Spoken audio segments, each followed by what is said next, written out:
Okay, 1, 2, 3. Beautiful. That's it. You're official. You're on the podcast. I've got my that's my musical abilities coming in strong there. That's it. That's it, folks. This is Struan Urquhart. He's known as Remotorcycled on Insta and on YouTube. So if you've not checked him out, make sure you check out the channel. Struan, you were introduced to me. Thank you very much for coming on, by the way. Yeah, thanks for having me. I feel honoured to be on your show. You've had all these big guests, and then it's really cool that you've allowed me to come on and just shoot the shit. Really, I think it's, don't be daft. There's no allowing it. I just want people, interesting people. You know, people that have got story, and I've been incredibly lucky the first few episodes that we've had some stonking guests. So long may it continue. It's been great actually, because the first time I got tagged in one of your posts, and I didn't know who you were initially. Right. Be aware there's going to be little cats jumping about and coming up here. Hiya, Brian. It was great to be introduced to you, and I was like, oh wow, now there's a new YouTube channel that I can go and have a look at and see that you've got loads and loads of videos and just loads of good content. So I've been enjoyed going back through the back catalogue and just looking at some of these previous posts. The brew time with Chase was really interesting. I watched that. I had that on in the background this week. So, and he's a down to earth bloke, you know, considering he's like one of the biggest out there. He was such a chilled out lad. Yeah, really cool guy. And then him, I hadn't heard of him either. I don't know. I must have had my head in a bucket for a while. I'm usually quite good with YouTubers and figuring out what's going on. But again, with Chase, right? That's enough, Brian. See you later. With Chase, he was another one that I just loads of content I'm going to have to catch up on. So definitely. It's good to get introduced to all these new people that I didn't know about before. So it's cool. Right, I tell you what, let's kick this off officially. Do you have a refreshment? I have a selection of refreshments. I didn't know what one I was going to pick, but I think to be in keeping with you, if you're going to go the Brewdog route, I've got a nice OG Hazy that I've been recommended. It's quite a tasty one. I need to try some others. I've only got the Punk IPA. People, thank you very much, but people keep sending me crate loads of the stuff. Thank you. That's a good problem to have. Definitely. That's it's not Brewdog. It's not Brewdog. It's just people that follow the channel. Thank you very much, folks. Right, Slange. So, Slange, dude. Cheers. There we go. Beautiful. That first sip's good, man. I got recommended this by one of my Instagram followers, actually. One of my internet friends, you know, the type that, like us, you've never met in person, but you just chat to all the time. Yeah, no, my real friends. So I, Jake the Tyndall, I follow him, and he was always recommending this one. So I get so many good beers recommendations because people believe I'm some kind of functional alcoholic up here in Scotland. So like, try that. Okay, maybe I will. I tell you what, I've been out Scottish.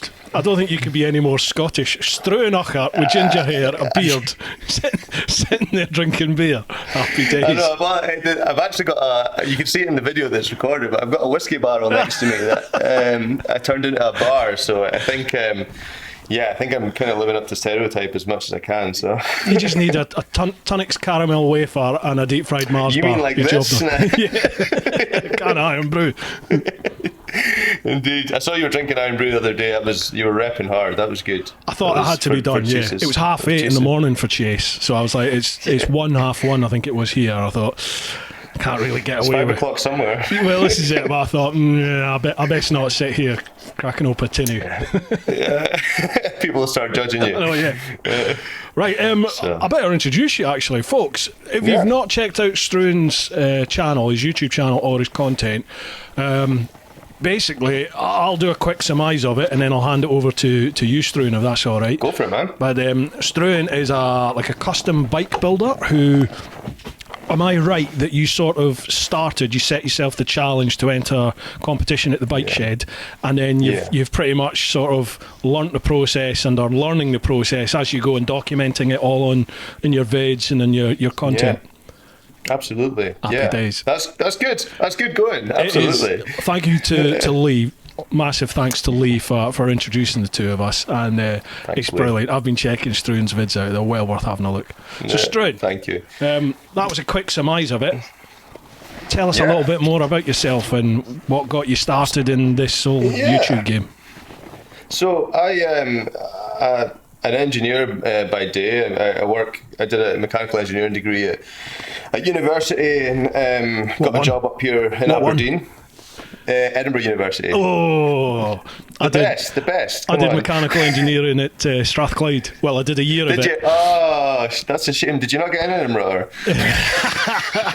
Very good, very good. I had too much of a good time in my first year, so I had to leave mechanical, and I did civil in the end. I did civil engineering. Did you? Yeah. Well, there's always that weird. Between chemical are just weirdos, but then civil do just all they look at is bending beams, and it's the same course over and over again. Yeah. And then there's like the mechanical engineer elitism that just exists through and through. So yeah, it's I'm glad I did it. I really enjoyed it. So I got a job I did that in Edinburgh for 5 years, and I moved up to Aberdeen. And then I got a job up in oil and gas here. So I've been up in Aberdeen for about 8 years now, and only now just starting to understand what people are actually saying. Like in loon. I turned up and I was like, I'm pretty Scottish, but I haven't a clue what the hell these people are saying. How'd you bide? Who's your dues? Yeah, indeed. So, and then I realised quickly that engineering... I stuck at a desk all day, not doing anything. I didn't really have much of a creative outlet. So I've always been kind of mechanical, like helping my dad when I was younger, working on cars, and I had my own project car when I was at home, but I was missing something. So I thought, right, I got my motorbike licence when I was at Edinburgh. No, after I left Edinburgh Uni, my first year up in Aberdeen. Right. I got my motorbike licence. I'd always wanted a bike. So I don't know if you know Edinburgh Uni, but where the King's buildings are, you walk past a Harley Davidson dealership on the way to university, and every day I was like, I'm going to get one of them one day. And then pretty much went as soon as I'd earned a bit of money up the road in Aberdeen, I was like, right, I'm going to go get a bike. And I went with my dad, and we looked at them and found this nice Sportster iron thing. It was just meant it had straight through pipes and everything else, and I was like, that's cool. Don't turn it on, please don't switch it on. And he turned it on, I was like, oh, okay, cool, I bought a bike. So so that was my first bike. And funny story actually, was with my dad, and I was obviously like trying to buy the bike, and he's like, don't worry, I'll help you front the deposit. Don't worry. Here's the deposit now. Actually, just pay me back when you get back to the house. Was he more excited than you? Was he? Dad living his motorcycle dreams vicariously through me, I think. But so I had this bike, and it was awesome, and it was loud, and it was fun, and whatever. But I was wanting to customize it more. I was just too terrified to do anything to it because it was just a new bike, and I just didn't want to hack it up. So I managed to find a bike on eBay. I guess 160 quid was my first bike. Yamaha XS750, which is still in project stage. So with that, I thought, right, I'm going to do things. I saw there was the popular channels, like For the Bold was doing like stuff with rebuilding bikes, and there's a few guys on Instagram were doing like, and YouTube were building bikes, and I thought, no one's ever got it in one hub in one place. Like they always kind of, they maybe don't go into the detail. Like I'm a bit of a nerd. I love how stuff works, so I want to find out how suspension works to then see, right, if you're going to change it, this is the bit you're actually physically changing of it. So I wanted to create something. So I created Remotorcycled. Was initially my website, my blog, and every single thing I did in the bike, I documented it, and it was a great creative outlet. I was just able to write and be myself, and just really, I got a good following with that. People really enjoyed the stories and the mishaps and everything, and it was a really honest approach. If I made a mistake, I would say, right, this is crap, don't do it this way, do it this way, and everything else. And so then that bike, I bought a bike, so that was ticking along in the background. It was kind of growing slowly just through my Instagram and my blog, and I hadn't really touched YouTube yet. So then I bought a bike to do the North Coast 500, which is the scrambler that you've seen. And a week before the North Coast 500, I was like, I don't need two motorbikes. I'm going to sell my Harley, and I'll take the scrambler. The scrambler, I sold my Harley in the day that I was taking my scrambler out, and it shat the bed, the cylinder head blew and everything. I was like, I didn't want this to happen. I've now got no motorbikes, and I can't. So I took my Subaru around the North Coast 500 and had a great time. But that bike ended up being a bit of a mission. I just had the engine in and out so many times that I thought, right, I'm gonna go and try and turn this into my project bike because it's a better project to start with. So right. I knew I'd already picked up some skills from what I'd done partially building the other bike, but I kind of set myself the bold target of saying, let's try and get it to the Bike Shed show, because I'd been a few years in a row, and I said, right, 1 year I'm going to have my own bike here. And So that January, I think it was, like, entries are now open for the Bike Shed show, and I crudely drawn a sketch of what a stickman type sketch of, I think I'd photoshopped someone else's bike, and I said, I want mine to look like this. It's in 100 bits, but please let me come to your show. And didn't hear anything for 2 months, and then it was like the beginning of March, and they're like, right, you're in. I was like, oh, fuck. Okay, brilliant. Yeah, exactly. So I was kind of working on it in the background, but there was like a huge step change that came with getting the bike accepted to the show, and knowing that it was going to be seen by like 20,000 people. I was like, right, I need to get my wheels sorted. I need to get everything, just has to be perfect. And I'm already a bit of a perfectionist anyway, but I just went the extra level with that, and then I put myself under a tremendous amount of stress, and that's where these first grey hairs started coming through. So it was really, really stressful, but brilliant learning experience. But all the way through that, my Instagram started growing a bit bigger. I was trying to keep doing my blog. I started doing a little bit of YouTube, but the entire premise of what I was doing was, look, guys, if I can do this, like, I know how to hold an angle grinder and turn a spanner. Not much more than that. I'm teaching myself everything else. I'm teaching myself how to weld. I'm teaching myself fabrication skills. And if I can do this, then the chances are the majority of you can do this too. So that's kind of been, as I've done it all along, I've started to try and just set myself goals, set myself targets of things that I don't know how to do yet. So I learned how to do fiberglassing. I learned how to weld. I learned how to build a subframe. And these are all things that anyone can do if you've got the time and the buzz to want to get after it and try it and want to learn a new skill. So with that, this year I had like a couple of months off, not really touching anything, and I went back to the original XS750, and that's now the project I'm doing now. But I've tried to up my YouTube game a lot more. It's just I know that I can share my story, and it's just a learning in itself. Just like now trying to use, so the Instagram thing's great. It's really easy. You can just make a post. You can speak to people. It's really casual. The YouTube thing, like you say, it takes a couple of weeks to make a video, and I'm really enjoying it this time. It's much more chilled than the pressure of the Bike Shed, but it's just it's really just quite enjoyable, just learning things. And it's amazing, isn't it, between the two mediums, between Instagram and YouTube, how different they actually are. Because you think, well, you're just making videos rather than short videos and pictures, but it's totally different beast. It's really.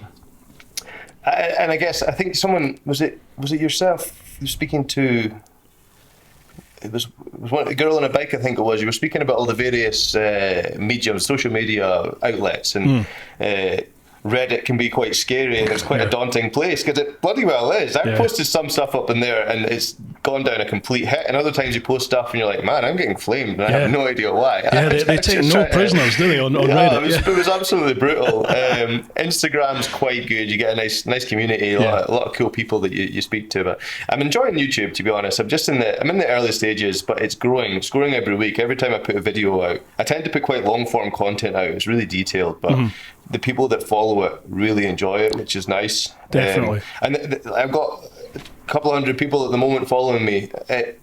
I find that staggering that a couple hundred people want to sit and listen to what I say, and you must be completely blown away with 40,000 odd people that you could speak to people for the rest of your life and still not get around them all and have a big conversation with them. It's nuts. Like you look at it, it's 40 odd thousand, I think 41, 42,000 people at the moment, and you think that's like a stadium. That's like a reasonably good sized stadium full of people that are watching me talk crap.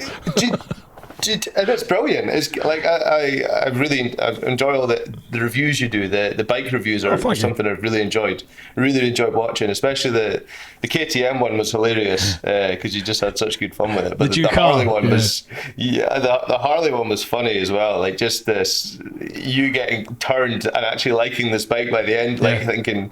And it's brilliant how you can just get the opportunity to do that. But I think one of the things I found strange was I had a fleet of people come down with me to the Bike Shed show, just like family, friends and everything. It was brilliant. I had all these supporters, but the amount of people, the random people that I'd never met before that came up to me and spoke to me, and they're like, "Oh, I've been following you for ages. I can't believe you made it. I can't believe you got your front wheel." And you're like, "Thanks." Isn't that amazing, isn't it? Though, when people come up and cool. you're just like, who I the can't hell are believe. you? They would like introduce themselves by their real name, and I was like, "What's your Instagram name?" And it was like, I can't remember who it was, but someone was like, blah blah blah blah blah. I was like, "Oh yeah, we've had at-length discussions. I've met you before." It was really cool, and I think it's just, I just enjoying this whole nice community that seems to be around, especially bikes in general. People just seem to have a passion for it and love speaking to other people about bikes and stuff. It's cool. Online, you get the odd walloper. You do get the odd walloper, but I think I've certainly been really lucky with mine. That the vast majority of mine is it's really positive. People are very supportive, and I've been very lucky with my community. So thank you, people. Yeah. I think it's the you see, and it is the annoyingly, and it's just the way the human mind works. That walloper is the one that you're like, that pisses me off. Why, like everyone else is like, "Oh, great job, that's really good." That shit. Why did you do it that way? It's like, well, get off your armchair and do it yourself if you want. Like it's like it's easy to sit at the side and cast stones and don't get me started. I've found generally I do try not to take stuff personally, because like the written word, social media is the worst way in the world to communicate with somebody, because you can write something and I can read that and take it umpteen different ways. Do you know what I mean? I can take it very positive, I can take it negative, I can take it that you're having a pop, and I think it's the Celtic blood in me. Sometimes I just feel the blood go up and I'm like, ah! And then you think, no, chill, just chill. You don't know how it's been, how was it meant?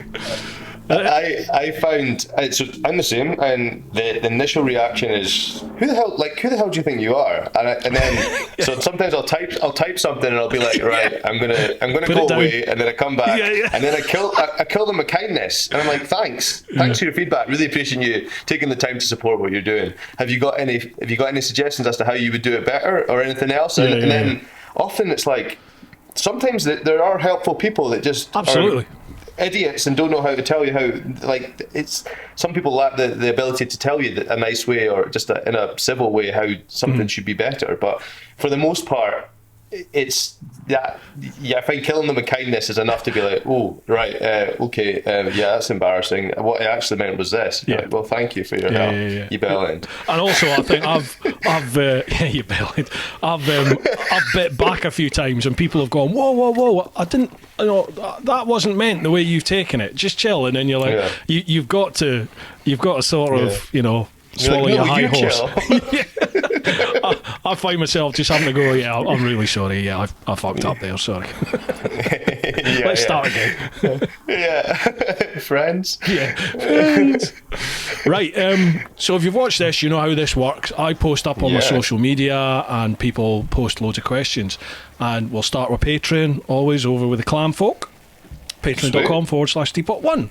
First one we got here is a chap called Darren, Cobra Builder. Darren's asking, he'd like to know, where can you source cheap bikes to start with the fabrication? Oh no, to start with, the fabrication isn't a problem, it's just getting a cost-effective starting point. Darren, he sort of does a lot of like custom built cars and that sort of stuff himself. I think he followed me actually after you posted up. Nice lad. I was straight away. I was like, he's right into his weights. I was like, man, that guy's pretty swole. He said he looks pretty cool. But then he had the second page. It was all these cool custom cars. I was like, that's nice. But so I mean, cheap bikes. That's something that. So I got really lucky with my first build. The one that's not finished yet, the one that my neighbour's actually storing in his garage because there's not enough room in my garage. But it was luck. It was 160 quid on eBay because it was up in Aberdeen and no one wanted to go and get it. Right. I think fortunately, a lot of people are taking to building bikes now. So it's that whole supply and demand thing where it becomes more and more difficult to even find a tidy bike initially, but to find one that's running that maybe doesn't need a huge amount of work. You'll be hard pushed to get one, I think, for under 800, 900 pounds. But for the ones that are popular, like your BMW R80s and your Honda CB750s, you're really struggling. in the UK at least, in America, they seem to be really fortunate at just being able to go into a barn and pick up a bike for $300. But I struggle. I seem to find the lowest price bikes you can get are maybe £500-600, and even then, for a base bike, they're maybe not the most desirable things. They're maybe like they're not got the tubular frame of like a 70s, 80s vintage bike. They're maybe more like the early ZZR style, mid-90s style bikes that you can be creative with, and you can try and do something quite cool with the design. But for people looking to just quickly pull it all apart and see, right, here's a nice looking bike underneath, those kind of bikes they're getting more expensive. So yeah, to anyone in here, and to answer your question, I don't know. I've managed to get lucky, and sometimes it's you hear through people that have maybe got a bit of a train wreck bike. And in Aberdeen, for example, there's Breaking Point, and they have that's a bike scrapyard, and they have bikes that are too good to really just break down and sell into parts. So they'll maybe sell them, but you'll seldom get one for less than $1,000, really. So that's a fact. The bike that I've got, the XS750. I'm a bit of a hoarder, but at the start of the year, I bought that bike for £160, and I bought that a few years ago, and I never got it registered. It came with a V5, even though the guy had just lost it, allegedly.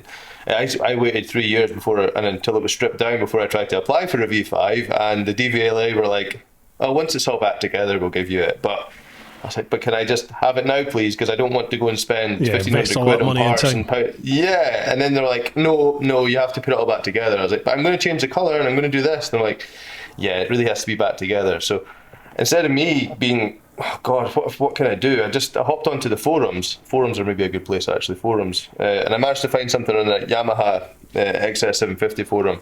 And someone was selling the black bike that's in my garage now for £800. And I was like, right, I'm just going to buy that. And it was a solid bike, all the bits were there, but it wasn't running, it wasn't together. But I believe the guy that it's all there, and it's enough for me to start the project that I wanted to. And I can try and look at the other bike as a cheap bike that I can put together. I'll sell you that XS750, the other one there. There you go, deal. So you're saying about forums. What sort of forums? Any ones in particular? I don't know. I struggle with forums. I used to, when I was a bit younger, when I was doing my Volkswagen, there was a Polo that I was modifying, and I actually found there was quite a nice forum. Everyone was quite supportive, but I've asked a few times when I was doing my TT600 Scrambler just for help, and they're like, you get some grumbly old bugger that just believes that you shouldn't be doing anything close to touching a spanner, even though you've done a decent job. And what if you're asking this? You shouldn't be working on a bike. And I'm like, no, I know what's wrong. I just wondered if anyone else has had an issue and you can help. And I really struggle sometimes with forums. So I tend to just lurk and see if someone else has asked the question, and if not, I'll be like, I'll figure it out. But the Yamaha XS750 one's quite good, but I think it's all. I don't know. Do you find yourself on forums a lot or anything? No, I seldom go on them, to be honest. They're apparently a very good place if you want to try and grow your channel in terms of subscribers and stuff. Right. Is to find a couple of forums and Reddit as well. Find a few subreddits and forums and stuff, and get yourself known there, and then you can start feeding your stuff in. But there's an etiquette all around, like Reddit in particular. You can, if you just turn up and you post a link to your vid, it's like you've shat in their kid's mouth, and you're just like, come on, give me a break. I know. So I made a video, just a short video a few weeks ago, and it was me blasting around Scotland. I took a few nice pictures of my Scrambler, and I set up my SLR, and I did a few buzz-bys, and the bike sounded great, and it was a cool video. And that looked beautiful, by the way. I saw that on Instagram. I saw the ride-bys on Instagram. That's gorgeous, wherever you are. It was just Tire Bagger, just outside Aberdeen. But it was, I put it on Reddit, and I just had bad experiences before, and I was like, I thought you guys might like this, turn the sound on. And luckily, the picture was the start of the video, so they saw this great picture of the bike, and then there was a drive-by and everything else. And it went down really, really well. Cool. But I found myself each time clicking on to see what anyone said. I was like, oh, what's happening? Please be gentle. I don't know how I've offended you, but please be gentle. And in the same vein, you're right. I put a post up and said, here's my blog. It may be funny, it may not be, because it is quite funny. It's humorous. I take the piss out of myself all the time, and that first time it was brilliant. My website got like 20,000 views or something, up from like the 10 views that my mum and dad used to give it daily, just to be sure that I was getting some traffic. So it just spiked, and it was brilliant. But yeah, I tried to do it again, and like, actually, people have to participate, and you need to actually communicate, and please just let me promote my stuff selflessly. Yeah. So basically, I've done a few for UKJSR. I was on that quite a bit, and when I had a Tuono, I was on the Tuono ones quite a bit. But well, not quite a bit. I registered accounts, but I didn't really post too much on there, to be honest. I haven't got the time. It's this now. I've gone full time with this. I can't quite understand how the hell I had a full time job as well as this, because this just literally takes up. I was chatting with Chase about this, Chase on Two Wheels, and he's saying he's got a strict 6 o'clock deadline. He finishes at 6, and that's it. I like that. That was quite a cool. It is. That was quite a cool way to manage that. I couldn't get stuff done. I'm literally working till 10, 11, midnight, sometimes 1, 2, and it's 7 days a week. It's like I don't know how he does it. There's people like Andy Missenden Flyer. He's certainly, he'll say himself, he's eased off this year. He's only putting out 2 or 3 vids a week now, which is basically what I put out, and I'm working 7 days a week. Whereas he used to put out 5, I think, 5 to 7 vids a week. That's huge. That's like, I think I'm 1 every 2 weeks. I try and post on Instagram a couple of times a day and just I'll extract some of my content, but like stuff for YouTube, it takes even 3 times a week. That's the feeling I get when I do a video. I'm like, I can rest for at least a couple of days. Oh shit, I need to record another one. Get out to the garage and go. I'm literally like I might take a day off, like just a day off from editing. I'll be filming, and I'll probably catch up on the comments and the emails and all that on Patreon with all the messages and everything on there. Thank you very much for sending the messages. But like as far as editing, maybe a day off a week, I suppose, and then bang, you're back in it. But I love it. Don't get me wrong, I absolutely love what I do for a living now. Love it. It's really cool that like you're living the dream. Actually, absolutely. That's really, really cool. Definitely. I am. That's living the dream at the moment. That's brilliant. That's really cool. And it's because you were a policeman before. Was that right? Yeah. Yes. Just erupted. Never mind. It's see, I've been working all the way through this lockdown. We've just been working from home. All right. So just I don't work offshore yet, but when I'm a 9 to 5 or 8 till 5 or whatever. So I find myself having to get up super early, just 5:30, get up, so that I can spend a couple of hours doing the thing that I feel passionate about, whether it's try to design new t-shirts or try to get out into the garage and film something, or just try and it's weird, you just cultivate. You don't really have you just try and grow it, and you try different things to grow and make new content and think about, and having that, if you were working full time, that must have been manic before you finished. It was just crazy. I mean, I was lucky in my old job that my old job in the old Bill was based around, like, in the military stag. So it was like a sentry, basically. Basically, I was a security guard with a gun around the diplomatic premises of London. So generally, you're on post for an hour, 2 hours, occasionally maybe 3 hours, and then you'd have an hour or 2 hours off, downtime. And people think, 12-hour shift, you're only working, say, 7 hours out of it. But it's fucking hard work, standing there with like 4 or 5 stone of kit in all weathers. It's physically, it's tough going. It crucifies your body. But then in my downtime, I used to take my laptop in with me, and I could just sit and do an hour of editing, or hour and a bit of editing, and so you just make it work. Did you always have the burning feeling that, like, if I was to get more time at this, I could just, like, absolutely, and that was probably just the help the driving decision to help say, right, I can do this. I can do this. So I came back from I wasn't happy, but I had no idea what I was going to do. Then I went away and did my trip, and I came back from the trip changed, different.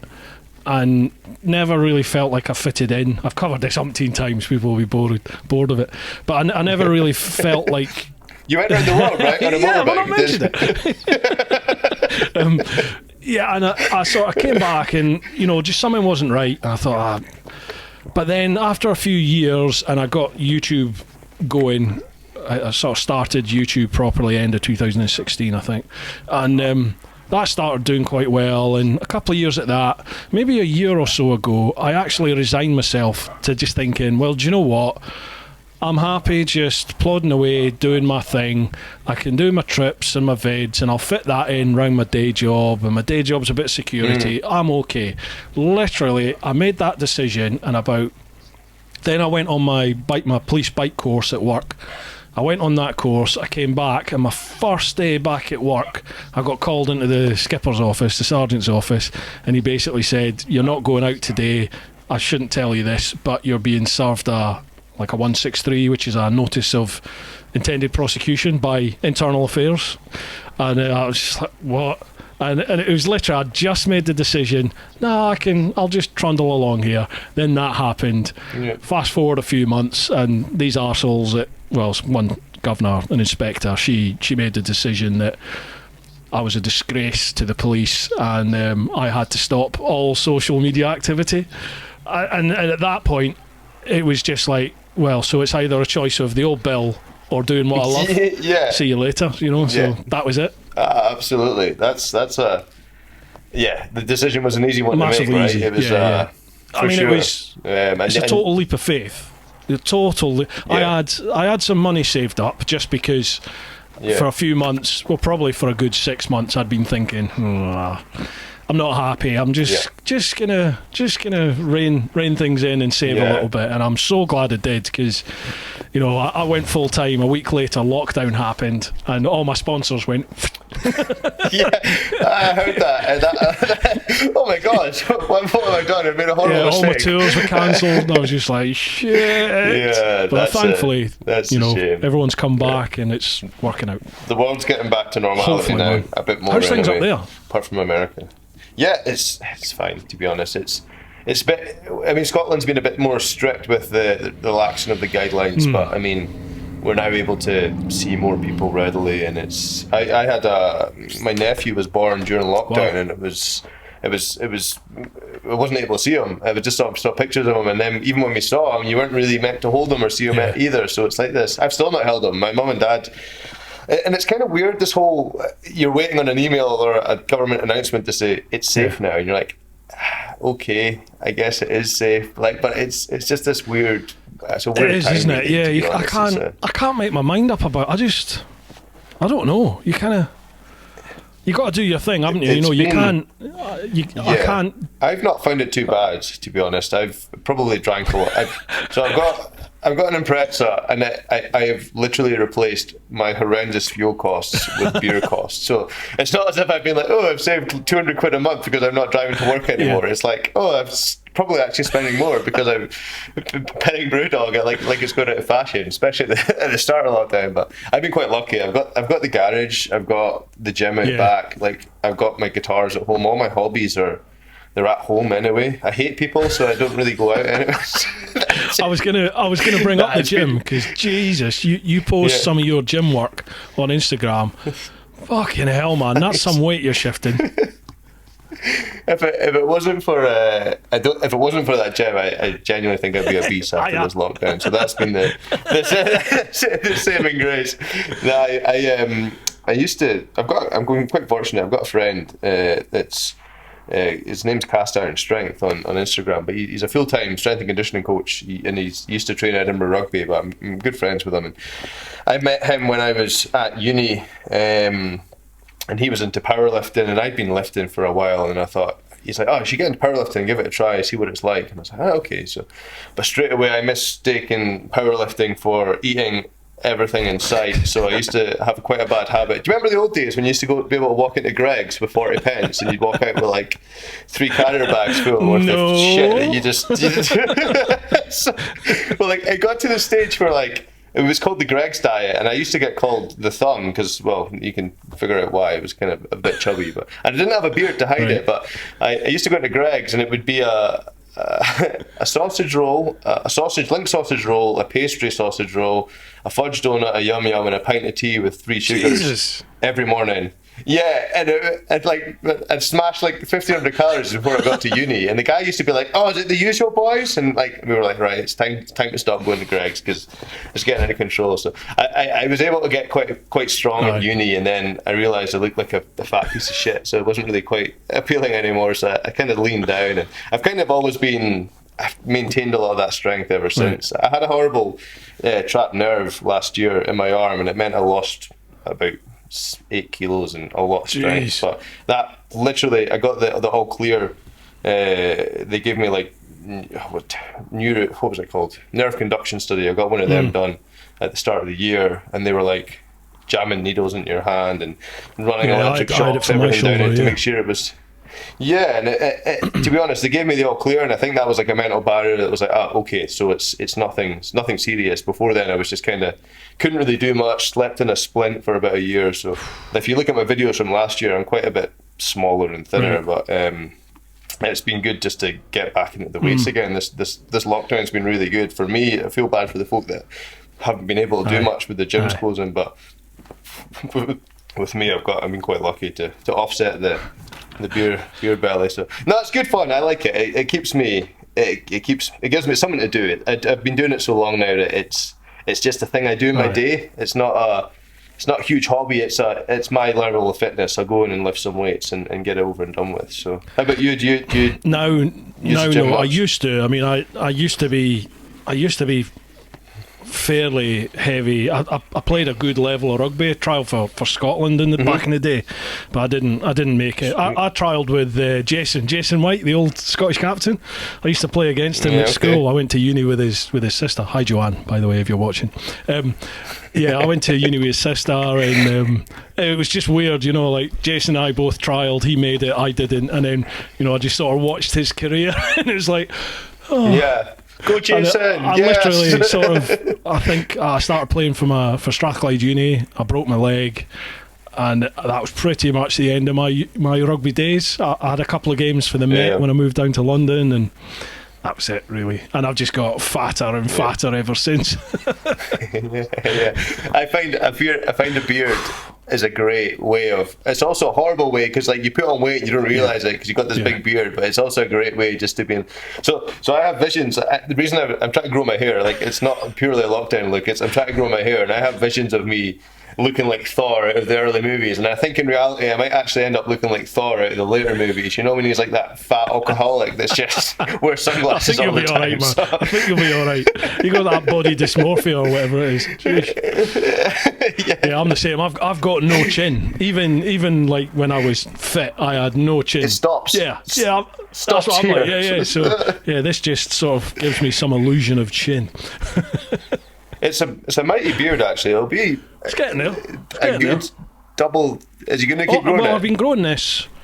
I've been growing it without cutting it. Well, that's lies. Every year I give it a wee trim, but it's literally just maybe a half inch or an inch off it every year. And I've been doing that for 5 years now, I suppose. I think it just gets to a length and then that's it. It's not really going to go much more. It's cool. Cheers. I like it. Right, we better crack on with some questions here. Yeah, shit, sorry. sorry, folks. See, the last few podcasts, I've been lucky to even get through the Patreon questions. We used to clear all the questions and have a chat. No. Your man was Chase was 4 questions. He's like four questions. 4, so we'll get a few more. Come on. We might have to start doing yes and no ones. Do you like bikes? Yeah, they're fun. Stuart Bailey, how does Struan see the future of custom motorcycles with the emergence of electric bikes and the associated complex electronics? And do you think hydrogen plays a part in the future? That's a cool question actually. Anyone that follows the custom bike scene will have noticed actually the bike shed last year had its own room for electric bikes. which was quite cool. And I think the majority of them were like small, I'm not going to say cottage industry, that's not the right word, but they were small manufacturers that had decided to develop their own bikes, and they were all on display there, and there were some really cool looking bikes. And I think with that, that always brings an element of there's something new and it's a new platform. So someone's already done the hard work, they've made something. So you might maybe not have a bike that you want to go and tinker and make a lot faster. And to be honest, if you could, I think seeing some of the videos of these electric bikes, you probably don't want to make them much faster, but there's a foundation there. There's an engine, so to speak, that you can then customize. There's still bits that you can add your own element of design onto, or things that you want to personalize yourself. So I don't think the emergence of custom bikes, electric bikes, is going to hamper folks' creativity in terms of how they look. I think the element of maybe saying, right, I'm going to bore out this engine because it's a 6-cylinder CBX and I want it to sound like a race car, and I want to make it. You won't have that mechanical element that you can kind of make things quicker, but I still think there'll be I think there's been a few good ones on Bike XF where you see people have actually just taken the power plants themselves, because like we said, there's probably nothing wrong with the power plants, and they're only going to get better and better.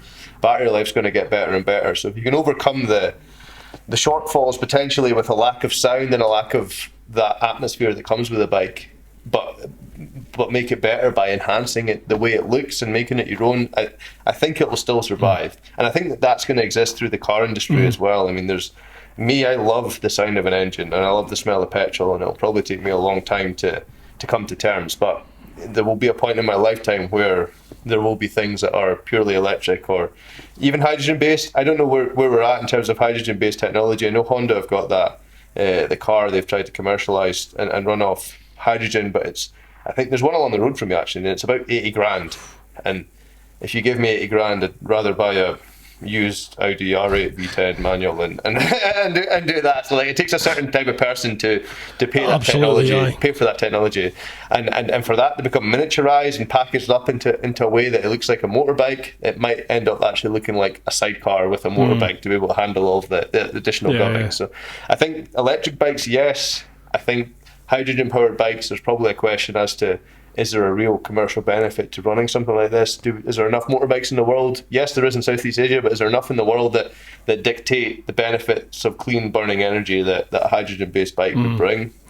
And apparently, if it does, then the economics of it, like it's not efficient enough. Hydrogen isn't as efficient as electric. No. So that apparently is a massive drawback at the moment. I had Alec on from English Electric Motor Company.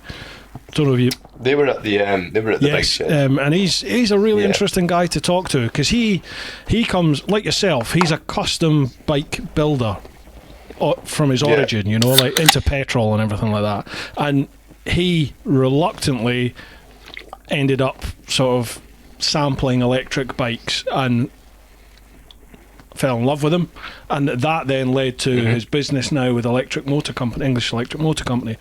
So I had him on to have a wee chat about it, and it was quite interesting to hear from him, because you have lots of people, lots of critics, don't you, that say, oh, this, you know, it's, what about all the pollution from manufacturing the batteries and the disposal of the batteries, and you need power stations to produce the electricity in the first place. So it was interesting to have somebody like him on to not necessarily dispel a lot of these. Some of them he was like, yeah, that is the case, but the only way that's going to improve is if there's more demand, and when more demand comes, then the money and the investment comes, and it is definitely. I think it's not going away. I mean, look at Tesla as an example, and there's the stocks, however you want to view that, and everything else, but the value of them is the most valuable car company in the world, and that speaks for something. It has to. I think it will filter through. Technology is going to get better. The infrastructure to support all that's going to get better. And to be honest, look at the car that's set the Pikes Peak world record. It's electric. Look at the car that's set the Goodwood hill climb. It's electric. There's no denying that ultimate speed probably does not come. Point to point speed probably does not come from a combustion engine. It comes from something it's like the torque, man. An electric motor. Is phenomenal. So you've read them on, haven't you? Yeah, loads now. They're phenomenal. Yeah. Are they? It's insane. They look fun. I was very much an anti-electric person. You know, I'd never driven an electric car, never wanted to drive an electric car. When I was approached by Alec at English Electric to take a bike out, I almost turned it down because I thought, it's not fair. I am not going to give that a balanced review. You know, I hate the mere thought of it. But in fact, I kind of said that to him in an email, and he was like, "No, look, I appreciate that, but just take one out." I was the same. Just take it. If you don't like it, we're fine with you saying you don't like it. It's not a problem. So I went, okay, right. So I got the bike, and I fully expected to tear it up for arseholes. I really did. Loved it. Absolutely loved it. Range is shit. The range, the range at that point was shit. Now it's on par with the likes of a TeapotOne, you know, that sort of thing. You get about 80, 90 miles out of it. Riding it normally, you'll get 80, 90 miles out of it. But the only difference now is, whereas with a TeapotOne, you pull up at a petrol station, 5 minutes to fill up with fuel, back on the bike and off you tot. With them, you're talking minimum of 20 minutes to do a charge, maybe 40 minutes now. Well, 20 minutes with the Energicas, 40 minutes with the Zeros. But you know, it's come down a lot. There was Zeros at this. Yeah, they're not cheap though, are they? The Zeros were at the Scottish motorbike show, and I was like, it's a lot of money. Punchy as yeah, it's really expensive, but I mean, it's the same deal, right? It's new tech. It's the first people that want to do it, the pioneers of wanting to have new tech. They're happy to pay that price for it, and then it will fall to the normies later on when the prices reduce a little bit and everything else. It's the future. It is going to happen, but you know, like I keep telling everyone, there is nothing to worry about. It's just, and there'll always be petrol. There'll always be internal combustion. Yeah, petrol's here for our lifetimes. Absolutely. At least. Yeah. I think. Right, next one. David Hemmings. To Struan, what's been your proudest piece of work and why? So, the rolling my bike into the bike shed onto its plinth with my nameplate that was misspelled because it's a really difficult name. Struan Urquhart. What's wrong with Struan Urquhart? Racist. They missed out the T's, so it was Struan. I was like, Struan Urquhart. I was like, man, thanks, I guess. But that, being able to roll the bike on, and it was quite emotional. I was so stressed. Like I don't know if you watched the story I put the other week about. I literally got the bike finished the day I put it into the van to take it. I got the wheel. I'll have a look at my Instagram. There's a story about me ranting about companies that Amazon Prime doesn't exist for motorbikes. Who knew? Right, so it's not all next day delivery. So there's a big lesson. It's never next day when you need it to be next day. Oh no, God, that was stressful. So being able to roll my bike and just feel proud that it didn't look out of place. It deserved to be there. That was cool. And just having and then it didn't actually go through its MOT last year. I only got it through its MOT this year because of some other issues. And being able to ride it around is another great achievement. But having it at the bike shed show was cool. That was actually someone tried to buy it at the Scottish motorbike show. That was cool as well. Someone saying, "Is it for sale? How much is it for sale?" I was like, "Oh God, I don't know." Would you sell it? I think I will. I want to be sure that. So I want to ride it and enjoy it, but I also want to be sure I'm selling something that's been completely shaken down, stress tested, and everything else. I don't want to hand a bike to someone, especially when I'm trying to build something out of this. Like I'd quite like to get to a place where I maybe do a few bikes a year that I can sell to people that. I want to be sure that what I sell is of the quality that I believe is as high as it can be. So yes, I would sell it, but just not. I'm going to get my miles out of it. I kind of want to go do the North Coast 500 on it because that's the bike I was meant to go do the North Coast 500 on it.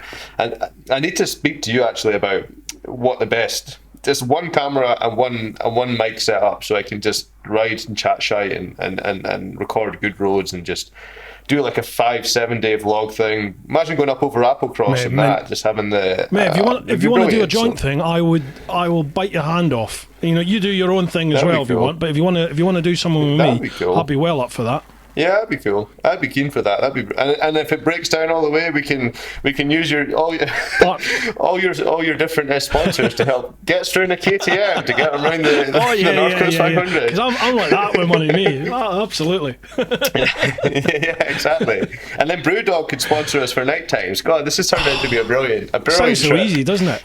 Not just the funny thing is, right? I've tried a couple of times. I've messaged James. I think it's James and like the main Brewdog Instagram account. I've messaged him a few times just to say, look, I've got this podcast. I started drinking your beer and it's become this regular thing now. Be great to maybe get you involved somehow. I'd love to chat with you. Never heard anything back. Thought, fine, fair enough. Loads of other people have now got on it on Instagram and they're tagging me and all Brewdog stuff and messaging them.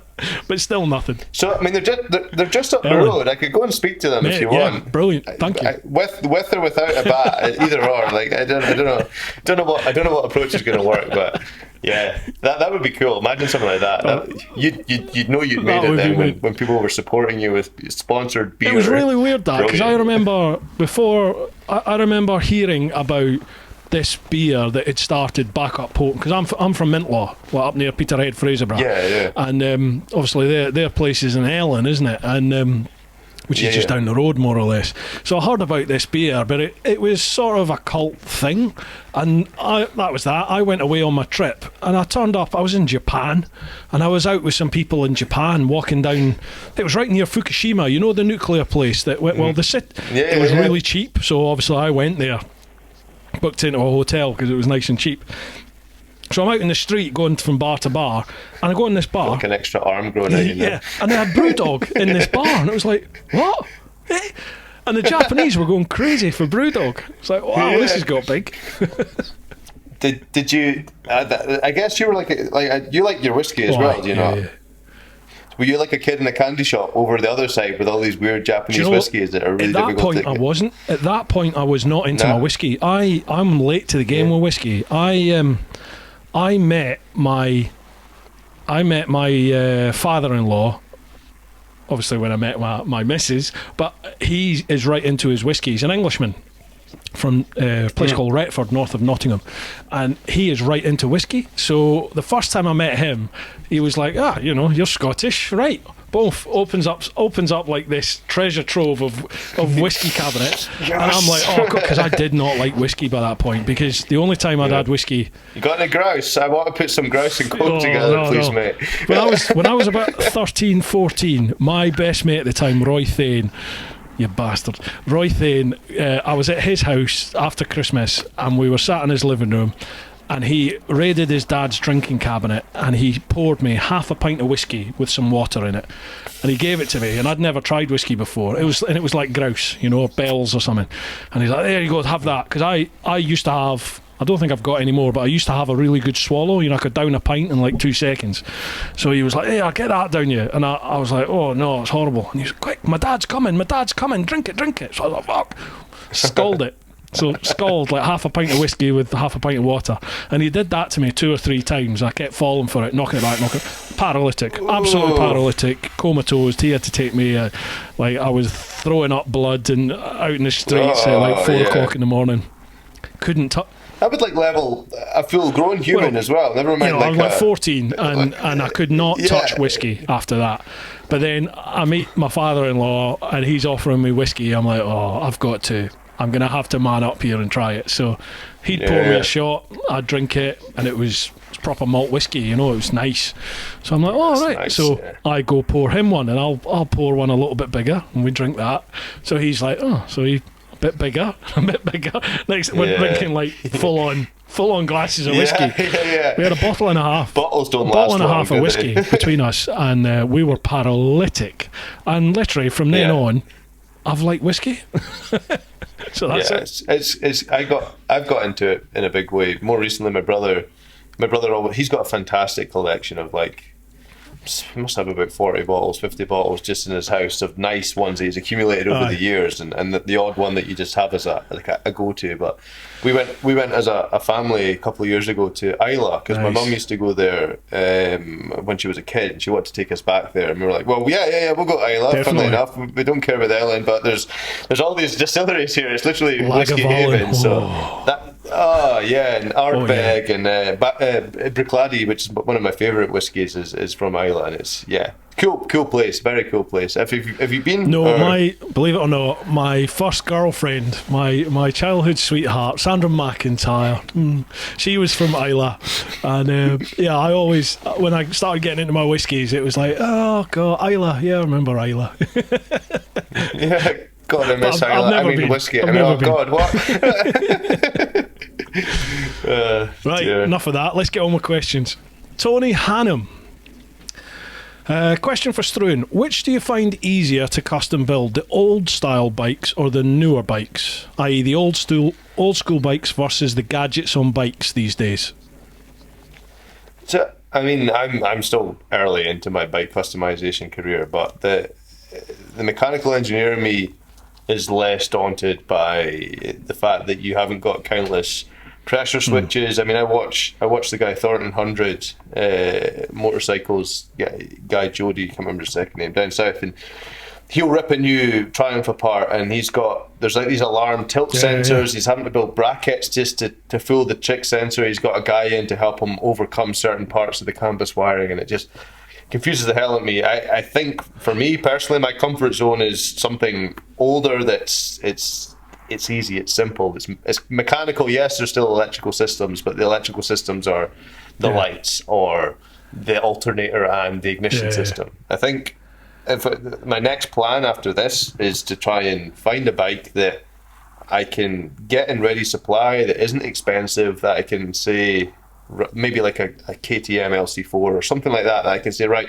I know I can always get one of them. What can I do to it? How can I get customizing these in a way that it's not an assembly line, but you just kind of get really well known, and it's not the most complex bike in the world. It's not got all these horrendously difficult engine internals and everything else, and it's something fairly simple. Whereas, if someone was like, oh, can you customize my new GS, I'd be like, nah, sorry, it's just a tractor. I don't think it's a tractor. You'll be all right. Older is best, especially for people. So I'm going to put a post out soon about 6 things I learned from building my first bike. So like one of them is bike selection and everything else, but for people looking to get into it, the older things make it a little bit, don't go and cut up a 1950s beautiful Triumph, but like there's a certain area of things that before they get really complex, like do what you want. If you like whiskey, if you want to drink it with Coke, it's your whiskey, you do what you want. Just never talk to me ever again. Just get the hell out of my house before I slap you. Right, next one. John Broadhurst. Another question.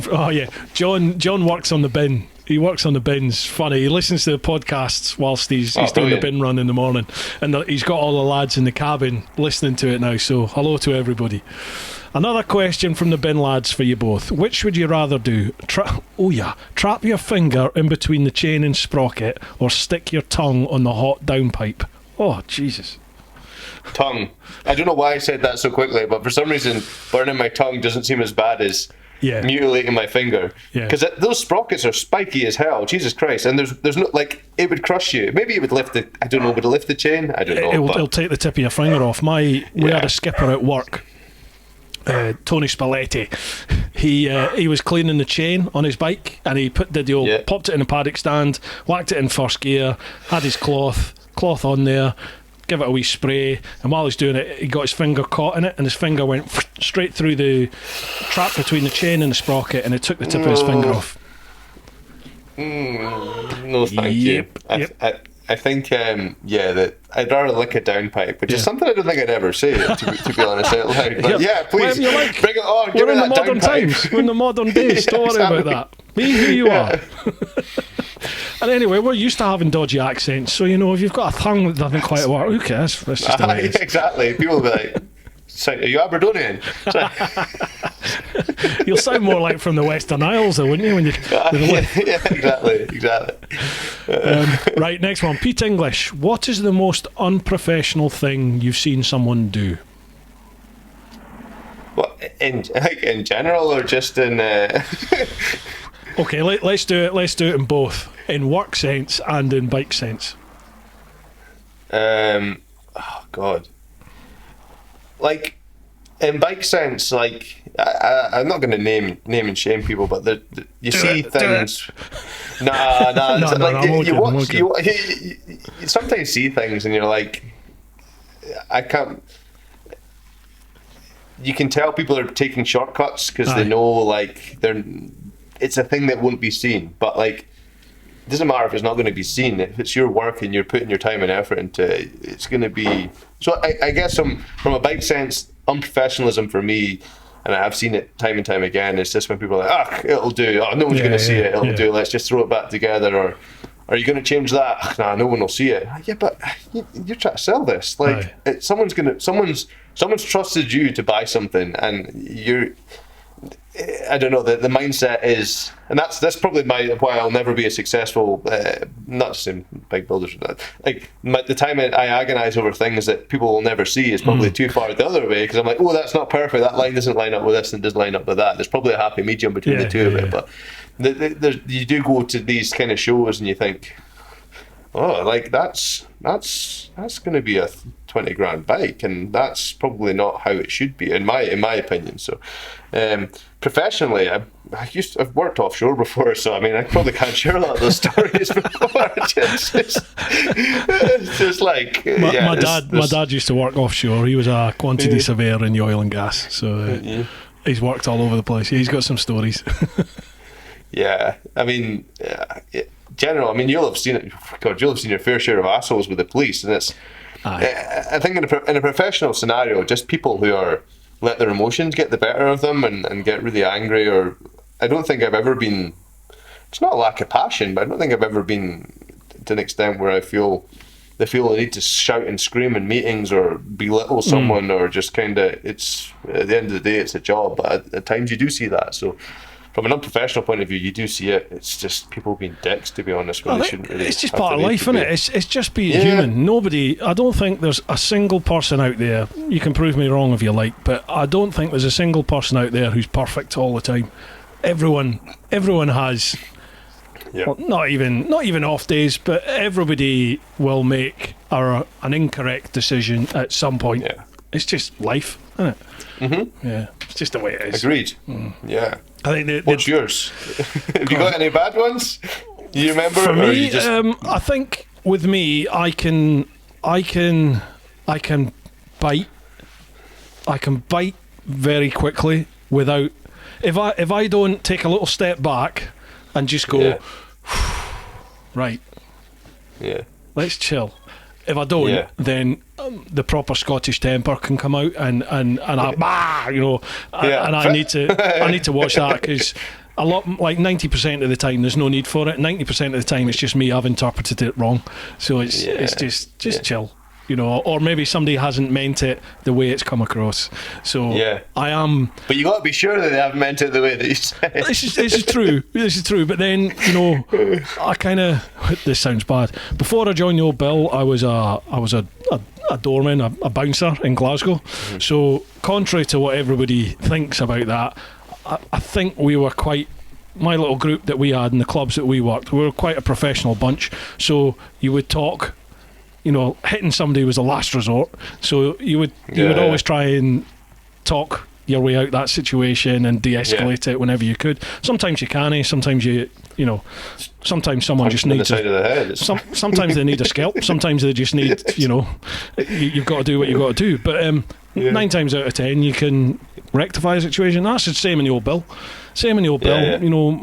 Generally you can placate people if you talk to them. You've got to keep that authority, but you can generally de-escalate a situation. There are definitely times when you can't. There's definitely times when you can't, and it doesn't. It's not pretty. It does get ugly. that's your job. That's why you're like that. I guess unfortunately it's a shitty job sometimes, but that was what you had to do. Exactly, and like you said, I'm not going to name names at all because everybody has off days, and I would pretty much lay my life on the line to say that I've not consciously worked with anyone who I thought you're an utter liability, and you need to be taken out the uniform. There's some idiots, but generally most people's hearts are in the right place in my experience where I've worked. I think so. But that's all I'll say about that. It's particularly, but if you're listening, Stephen, I mean you. Exactly. It's particularly political at the moment, isn't it? So indeed. Cheers to that, Pete. Alan Bell, this is for both of us. What gives a truer representation of Scotland? Braveheart, train spotting, or restless natives? What's restless natives? I don't know what restless natives is. And annoyingly, my head went straight to train spotting, which is quite unfair, even though the guy with the most Scottish name in the world sporting the big ginger beard, that should probably say Braveheart, but I don't know, it depends where you go. If you go where you go in Scotland, like you I watched one of your the ride out, the 24-hour thing you did up to you didn't get all the way up, exactly, you have to turn around and come back, and you were driving through Glencoe, and it was absolutely stunning. And to me, it's amazing. Like that, it's breathless. It's Scotland. It's beautiful. But then, in the same vein, you go to parts of Glasgow or Dundee, where I grew up near Dundee, and I'm not going to say any more because you've got any Dundonian followers. But there's bits of it that are a bit scummy and not very nice to be around. When I grew up, they said Dundee, it's the arsehole of Scotland. That's what people used to say. Now, Jesus, it's beautiful. Look at the waterfront. It's got a Malmaison. It's got a big V&A. Did you ever see a V&A anywhere getting placed? Would it be Dundee? 25 years ago, 30 years ago, 40 years ago. But I do have I've got mates who are either Dundonians or they've moved up there and live there now, and they're all like, man, you should see this place. It's stunning. But in my head, it's still that shithole we used to drive through on the way down to London to go and see my mum's family. I know. So So probably a mixture of both, Alan. Without the patriotic killing of English people as well, which was obviously the other side of Braveheart. In our heart, we're Braveheart, aren't we? And I think that probably is a lot of Scottish people. You're fiercely patriotic. You're loyal to your people, all this sort of stuff. But train spotting is definitely a lot of the cities. All these BAMs and Jakies. Exactly. Scumbags. Good question. Aye. Alan does his it's a shame he didn't get his ride out this year with the Fire It Up for autism. Oh yeah, that's Alan, isn't it? It's, well, next year will be a biggie. Yeah, I think so. It'll be good. Be good to see it all come together. So. Aye. Go over Glasgow, go over to Ireland for it. So, definitely. Well, I'm hoping. I don't think. Well, I'm not going to make this year definitely, but next year is going to be a busy year. I'm over to the States next year. Oh, let that one out the bag. I'm off to doing that. And Ireland definitely for sure, and a few other things as well. So next year should be a good year, definitely. Yeah, for sure. Just got to pay for it now. Right, Mike McGee, for road trips, what tool do people never take that they should? Never take that they should. So you'll be a much more seasoned veteran than me in this. But to be honest, shaking down a bike more recently, which has subsequently had its exhaust fall off, have its number plate fall off, I preempted all of that and threw in so many tools into the back of my bag that just went, I think I'll need this trusty adjusty. I'll probably need this entire 3/8 spanner and socket set, and I'll probably need these pliers as well. So, but having said that, before, if I wasn't shaking down a bike, I'm horrendously unprepared because I don't tend to do long trips. So you're probably much better versed to answer this than I am. Well, I was similar to you when I did my world trip. I took a load of tools with me, which came back every bit as clean as they were when I left, because I took the tools, but I still don't have the technical knowledge to use them. So it's just like, what's the point of me carrying these tools? I think now I generally don't go anywhere without some cable ties in my rucksack, and generally I've got a roll of gaffer tape, and I've got a puncture repair kit and a first aid kit in my rucksack. Yeah. That's it. And I've got my phone. That's all I need, because if I break down, I can phone someone. If something falls off, I can gaffer tape or cable tie it. If I get a puncture, I can plug it and get back on the road, unless it's shredded. But I think I've got enough on me when I go. Generally, watch this. I'm going to Scotland tomorrow. I'll probably forget all this and be stranded. Yeah. New bike. Let's go. I know. Garage door wide open. Just go on. Left it. But I think generally now, gaffer tape, cable ties, puncture repair kit, and a first aid kit. Bosh. You can print in your phone. You can tackle anything, really, deal with any situation. So, yeah. Good. I think out of all them, probably, do you know, out of all them, what should you do? I think the sensible option would be to never leave without a little bike. You know, you get these wee bike first aid kits. Never leave home without one of them, because, you know, if you have an accident and you slit your arm open, I suppose, mind you, you could rip your shirt and use that to patch it. And the gaffer tape to pull it back together. Aye, exactly. And the zip ties. I'm trying to think. I'm trying to think, what one bit would I never leave home without? I suppose my phone. Yeah. I suppose my phone, because your phone's your you can it's your sat nav. You can call for help. You can. Sort all your problems, as long as you've got a signal. Your phone's the one. Probably my phone then, Right, Mike McGee. Oh, another one for Mike McGee. What is the least reliable bike you've owned or tried to fix? I've been I'm still very early into my bike ownership career. I had my Harley. I had a ZZR 600 briefly for a bit that I couldn't ride because of my nerve pain, so I literally took it home on the world's fastest trip home and rode it around for about 50 miles and had to sell it because it was the whole leant over position. I couldn't actually ride it. It was just too sore on my arm last year.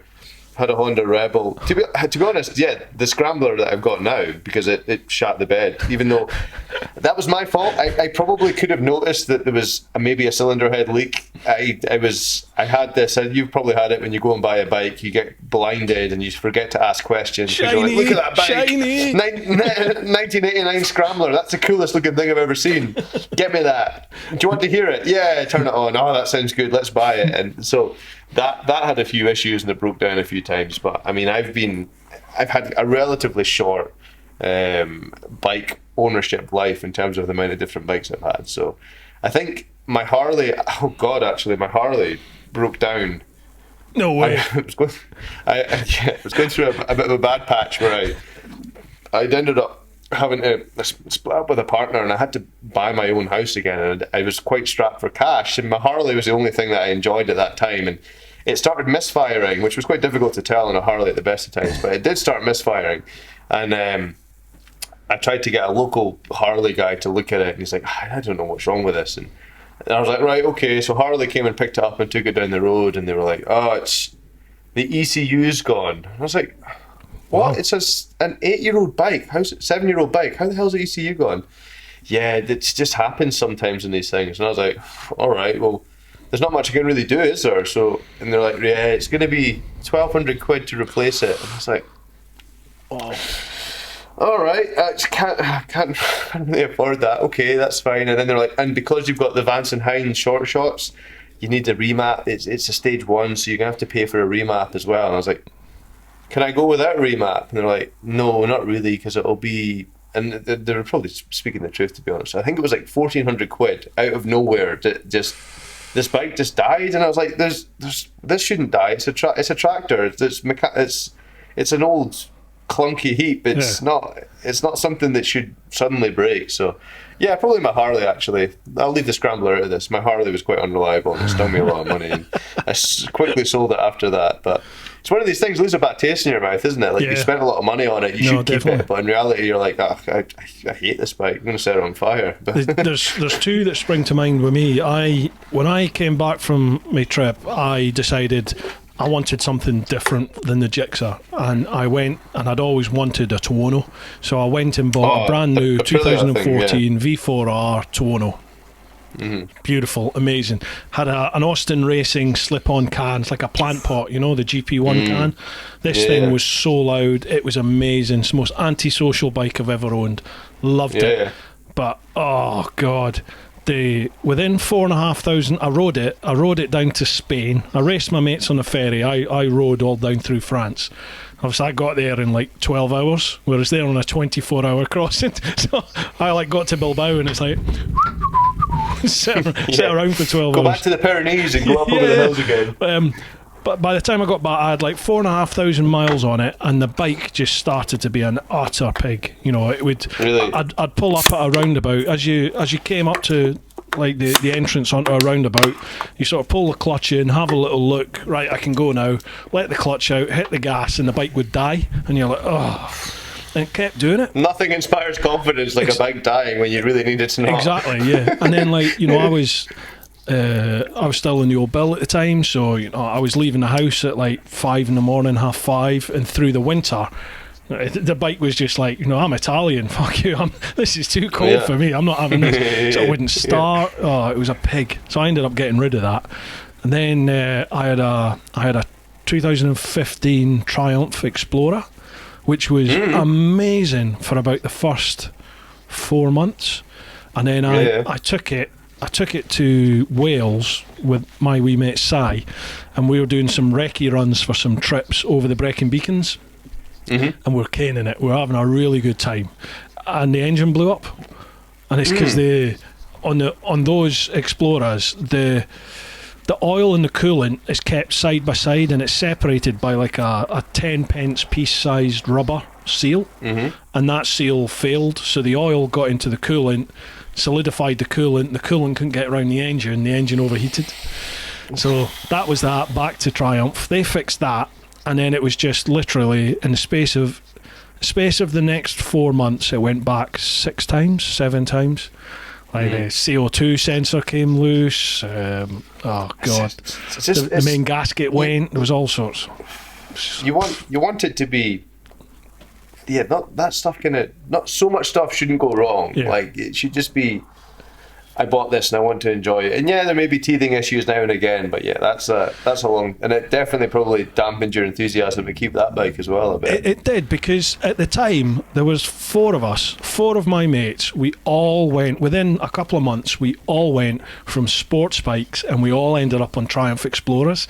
It was just that stage in life where we were all like, oh my god, these things are comfortable, they're actually easier to ride, they're quicker below sort of 70 mile an hour on the roads, and it's like, what's the point of having a sports bike when you can we all went on to them, and every single one of them had no issues whatsoever on their bikes, whereas I had a Friday afternoon bike, proper Friday afternoon bike. You do get them, don't you? You do get them.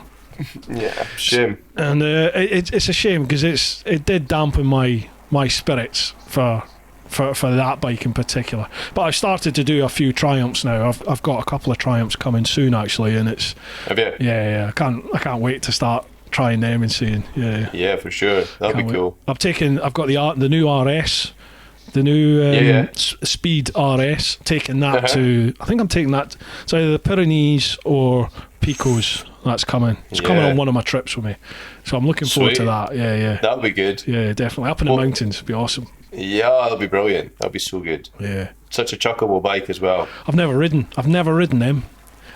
Yeah. The triple's 3-cylinder. Yeah. It is, The speeds are the 3-cylinder ones. They are, yeah. Yeah. Yeah, Speedies. Nice. I think the Speedy was the old 675. Now it's the 775 now? It's gone up anyway in CC, I think. Yeah, and then you've got the Speed's the big one. The Speed's is it the 11 or 1200? and the street is the smaller one. I think. I just like the speed triple from Mission Impossible 2, where he's got the one with the twin headlights. Yeah, and I was like, that's the most badass muscle bike. Yeah, it's cool, man. So cool. My mate Wee Sai, he's triumphed through and through, and he took the I think he put the single headlight conversion kit on it, and it looks amazing. We call him Yoda. He's one of these riders who's, he's been riding 50 odd years, and he literally gets on a bike and he's so at ease, so comfortable on the bike. It's just it's something to behold, like that's cool. Canes it along the road, yet he's as chilled out as you like, just one-handed, and everyone else is hanging on for dear life, and he's just like all right, whistling away to himself. I'm not a quick rider, really. I've been on fast bikes. My mate from work gave me a shot I had my Harley. So I take this out, and it was a ZZR 1100 1997 thing. It was like the fastest bike before the Hayabusa came along, that kind of thing. And I was like, all right, cool, let's see what this thing's all about. And it was terrifying. It was brilliant. It was so good. I've never felt speed like it. But like on a bike compared to a car, like I love cars as well, and I'm way more confident going quick in a car than I am, just because I've been a boy racer that's grown up that's turned into a boy racer again with the Subaru. I love my cars. I love going for a fast drive in the cars. Nice. I love bikes as well, but just I'm not that quick a rider, to be honest. I just like being out and about in them. And it's fun going up the hills, going over the left, giving it boots over the left and everything else. But if someone on a super bike wants to come past me, then go for it, man. You're a braver man than me. I used to be so much quicker, but I've had my fair share of offs now. Yeah. Some are my fault, some weren't, and that's definitely slowed me right down now. But to be honest, it used to piss me off. I used to be like, I used to be so much quicker. What's going on? Whereas now I'm just happy now. I'll go at my speed, and if you want to overtake. The ability in a bike to go. You've got the fastest thing on the road, regardless of what bike you've got. Yeah, maybe not a 125, but like anything with at least 50 horsepower is going to be able to get past a car really easily. And once you get that in your mind, you're like, I've got a quick thing here. It's brilliant. It's good fun. You can just but you need 200 brake horsepower. You need it. You need a supercharger. You do, exactly. I would kill myself so fast in one of those H2s. It's good fun, but God. yeah. I've never ridden them. Do you know Lamb Chops? You follow Lamb Chops? I think yes. Lamb Chop rides. He's bought one. He's got an H2, and he's a hooligan anyway. Lamb Chop's a good boy and can ride. They look terrifying. The onboard videos of them, you're like, oh my God, that's.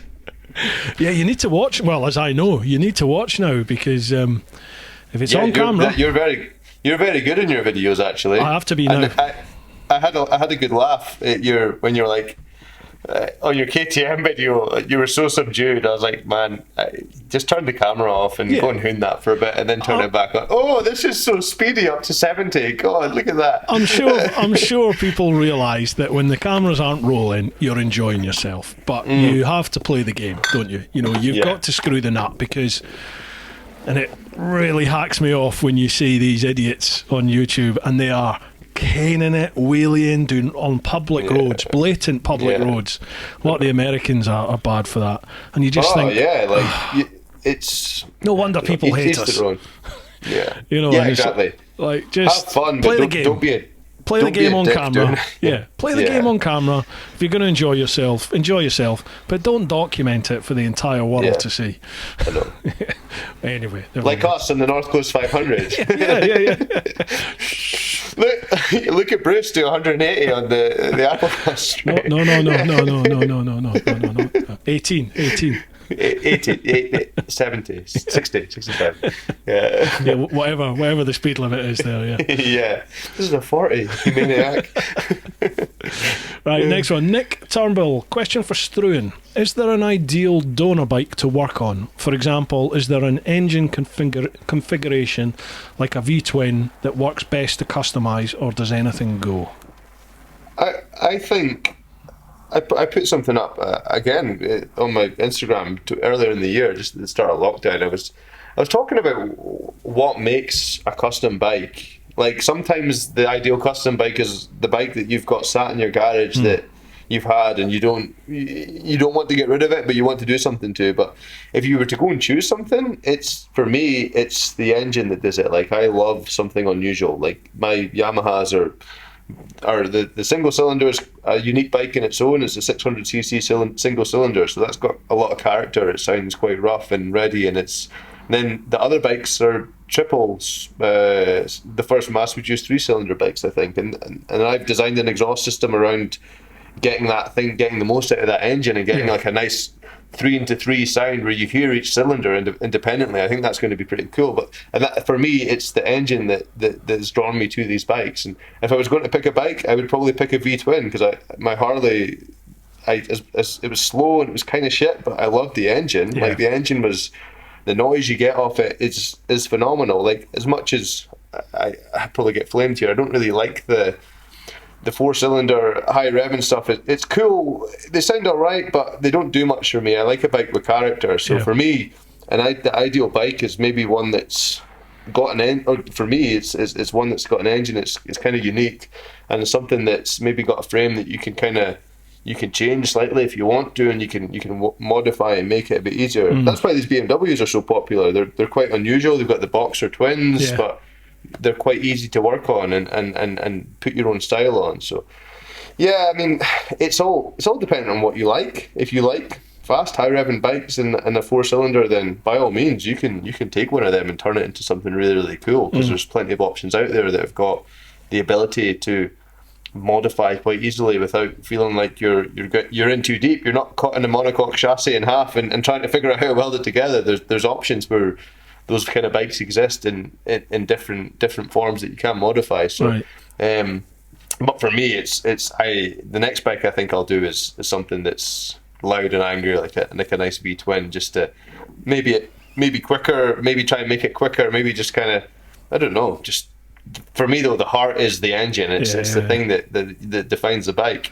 All right, we're back in the room. Pee break. I've given up. Yes, I've given up trying to do like subtle. Choose the biggest. What was blend that? it in.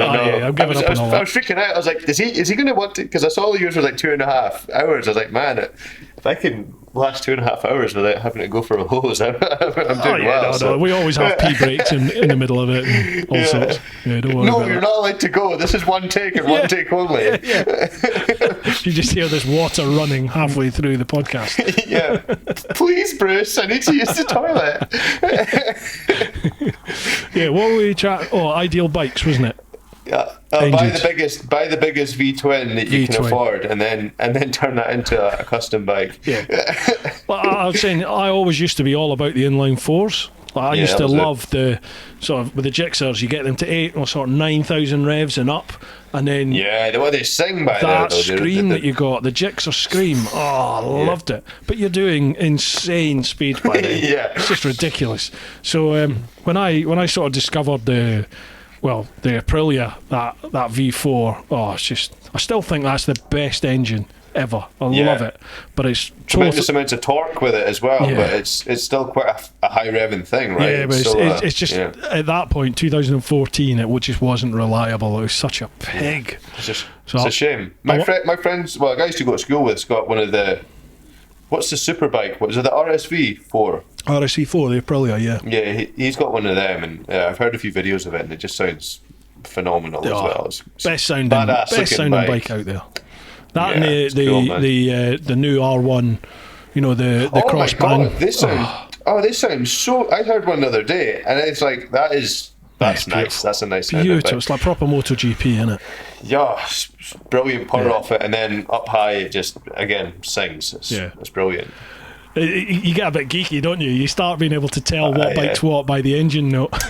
So there's a Ducati that runs up. It's a scrambler, but it's got Termagoni pipes in it. Nice. It goes past my road, and my dad was in the garage the other day. I was like, "Oh, there's that Ducati." So we go past, and he looked, and he's like, "What's wrong with you?" And I was like, "I don't know. I can just tell these things." Interestingly, the off-camber sound of the Ducati L-shaped twin engine. You become a real nerd with it. Right, next question. Trucker on 2 wheels. Hi guys, questions for both of you. If you had to choose one bike to own for the rest of your lives, what would it be and why? I don't know. I've got a hankering, and I can't get out of my head to go and.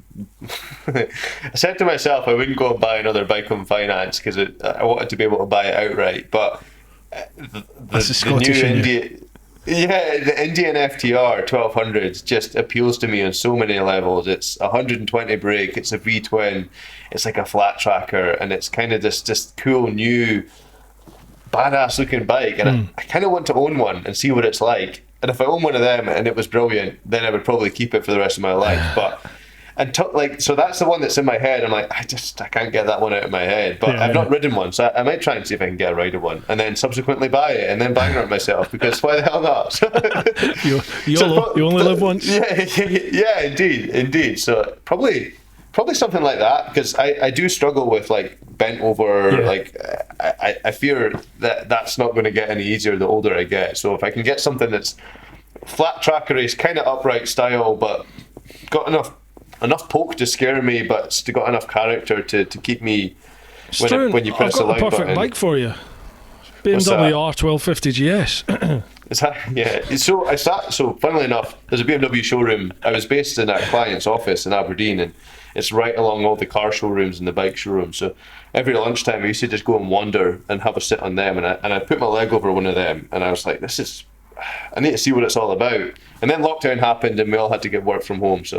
What's it like? Do not test ride one unless you're going to buy it. Unless you're comfortable with owning one, don't test ride one. Having said that, I know a couple of people, not many, I know a couple of people who've taken one out and come back and gone, it's a lot better than I thought it was, but it's not for me. And fair enough, it's like anything, innit? If you've tried it and it's not for you, fine. But I used to be one of them that used to be, fuck, I'm never taking GS wankers, I'm not doing that. Yeah. Then I rode it. Now you love them. Now you're a total fanboy. I genuinely do. It's, oh God, everyone's going to be like, shut up about the GS. It doesn't tick every box. It's not the biggest hooligan out there by any stretch, but it's capable. It is I'm doing a track day on it next week, actually. I'm at Brands next Wednesday, so hopefully I don't throw it up the road. We'll see. But they're capable. They are definitely capable. Yeah. No, I like the one you've got. Looks nice, doesn't it? Yeah, it looks nice. So my friend came round with a Africa Twin the other day. Like a while ago, same deal. I hadn't really been that enamoured with those style of bikes, but I threw my leg over it, just sat in it when I was on the drive, and I was like, I can see this being a nice bike to ride. And they sound good. They do indeed. Yeah. And it was the one with the gold wheels and the blue and the white, and similar to your BMW. And I was like, I do see the appeal, especially for, like, my Scrambler's not something that I'm going to take thousands of miles, and you kind of ideally need something bigger engine like what you've got, just to crunch the miles up a little bit and feel comfortable on it. So maybe I should buy a new bike. You're right. See, I've sort of just given up on to me, this is the first time I've ever kept a bike for like longer than a year, believe it or not. Yeah. Well, apart from my Jigsaw that I took on my trip, that one I still own. But every other bike, literally, it was like between 8 months and 16 months, I would chop it in and just kickstart another finance deal, because I was young and younger and stupid. But you can, and like, if you're happy with that as an outgoing, then for sure, why the hell would you not? Because you can get a new bike each time. Like, it's a couple £100 a month, and you get like you've got a 20 grand, 25 grand bike. Bosh. Yes. Why would you not? Yeah, that's a really good shout, actually. I think I should go and test drive that Indian FTR. Do it. Yeah. I've never ridden an Indian, actually. Oh. So that one appeals to me. I threw my leg over it at the Scottish Motorbike Show, and when they first coined that concept, I was speaking to the Indian representative at the Bike Shed show, because it's based off the 750 flat tracker that they do in the States. Like they do a lot of the flat trackers, so it's kind of based off that bike. And he was like, "Do you like that?" And he's like, "Yeah." Well, wait, there's something in the pipeline. I was like, "What? They're going to do a road going version?" He's like, I didn't say that. And I was like, but you did, right? So they're going to do a road go version. He's like, yeah, keep your eyes. And it came out, and it was one of these things that the concept looked like what it should look like. And it apart from the exhaust, a bit shit, but you change that. But yeah, and I was like, that's really cool. If I was to go buy a new bike, that was probably what I would get. But yeah, we'll see. We'll see. So long as there's a bit of a downturn going on in Aberdeen, so long as I don't get laid off, I might have a look at it. My mates were saying that. There was a shed load of people laid off. Yeah, I've got a lot of mates in the oil. Crikey. Yeah, it's a bit shit. You kind of got. I'm lucky in that I deal with decommissioning, so I kill oil wells for a living pretty much. So that's like the first part of the decommissioning is killing the oil wells and making sure they're all safe and just dismantling. So that's what I do. So hopefully, unless there's some like moving into boom time for you. Yeah, exactly. So we should be okay. That's going to keep me in the job, but. Yeah, it's always good to make sure you're in the clear, and then I'll buy the bike. Then I'll get the new bike. Nice. Right. Okay. Well, that's us done with Patreon. Now we cross over onto Instagram. What do we have here? I think my friends put a few in there actually. Margus514, rubber gloves and angle grinder. What's that all about? I think it's the picture I had with my shady HSE policies where I don't know. Yeah, it got to take a cool picture, right? And the sparks were coming up over my biceps, and a lot of people on my OnlyFans account really want to see that kind of stuff. So your OnlyFans. Brilliant. Isn't it weird how I noticed that you if you post something up. Like even with me, like remotely technical, because I don't do anything technical.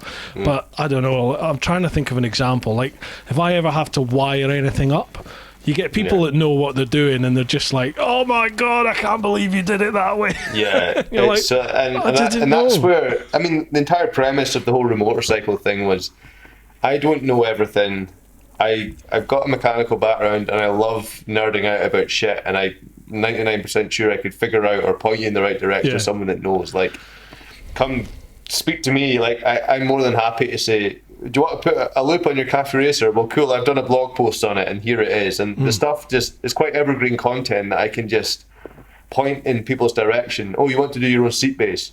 How do I do it? Well, have a look at this blog post, or come give me a shout. This is how I did it. Yeah, it may not be the right way. I'm pretty sure it is, but if someone else disagrees, that's fine. But this is how I've done it, and I've got a seat that works. So, and that's what I'm doing right now with the whole wiring thing. I've kind of taken it down to first principles, and yeah, there's probably another 10 guys that have probably done that on Instagram and YouTube and everything else. But if someone wants to use me, and I can provide, if I can do a video and it helps one person make their bike project easier or solves a problem for them, then I've done my job. That's the whole thing for it. So, but yeah, there's always dickheads that know more, and that's fine. But you should be the dickhead that's actually helping people, because if you know more, you're an asshole because you've not told someone. Instead of saying, I can't believe you're doing it that way, that's stupid, that's wrong. Well, have you tried it this way? Because this way is actually better. I have experience in doing it this way. This is why you should do it this way. Thank you, that's really helpful. But generally, you're right, you don't get that. You just go, why are you doing it that way? Take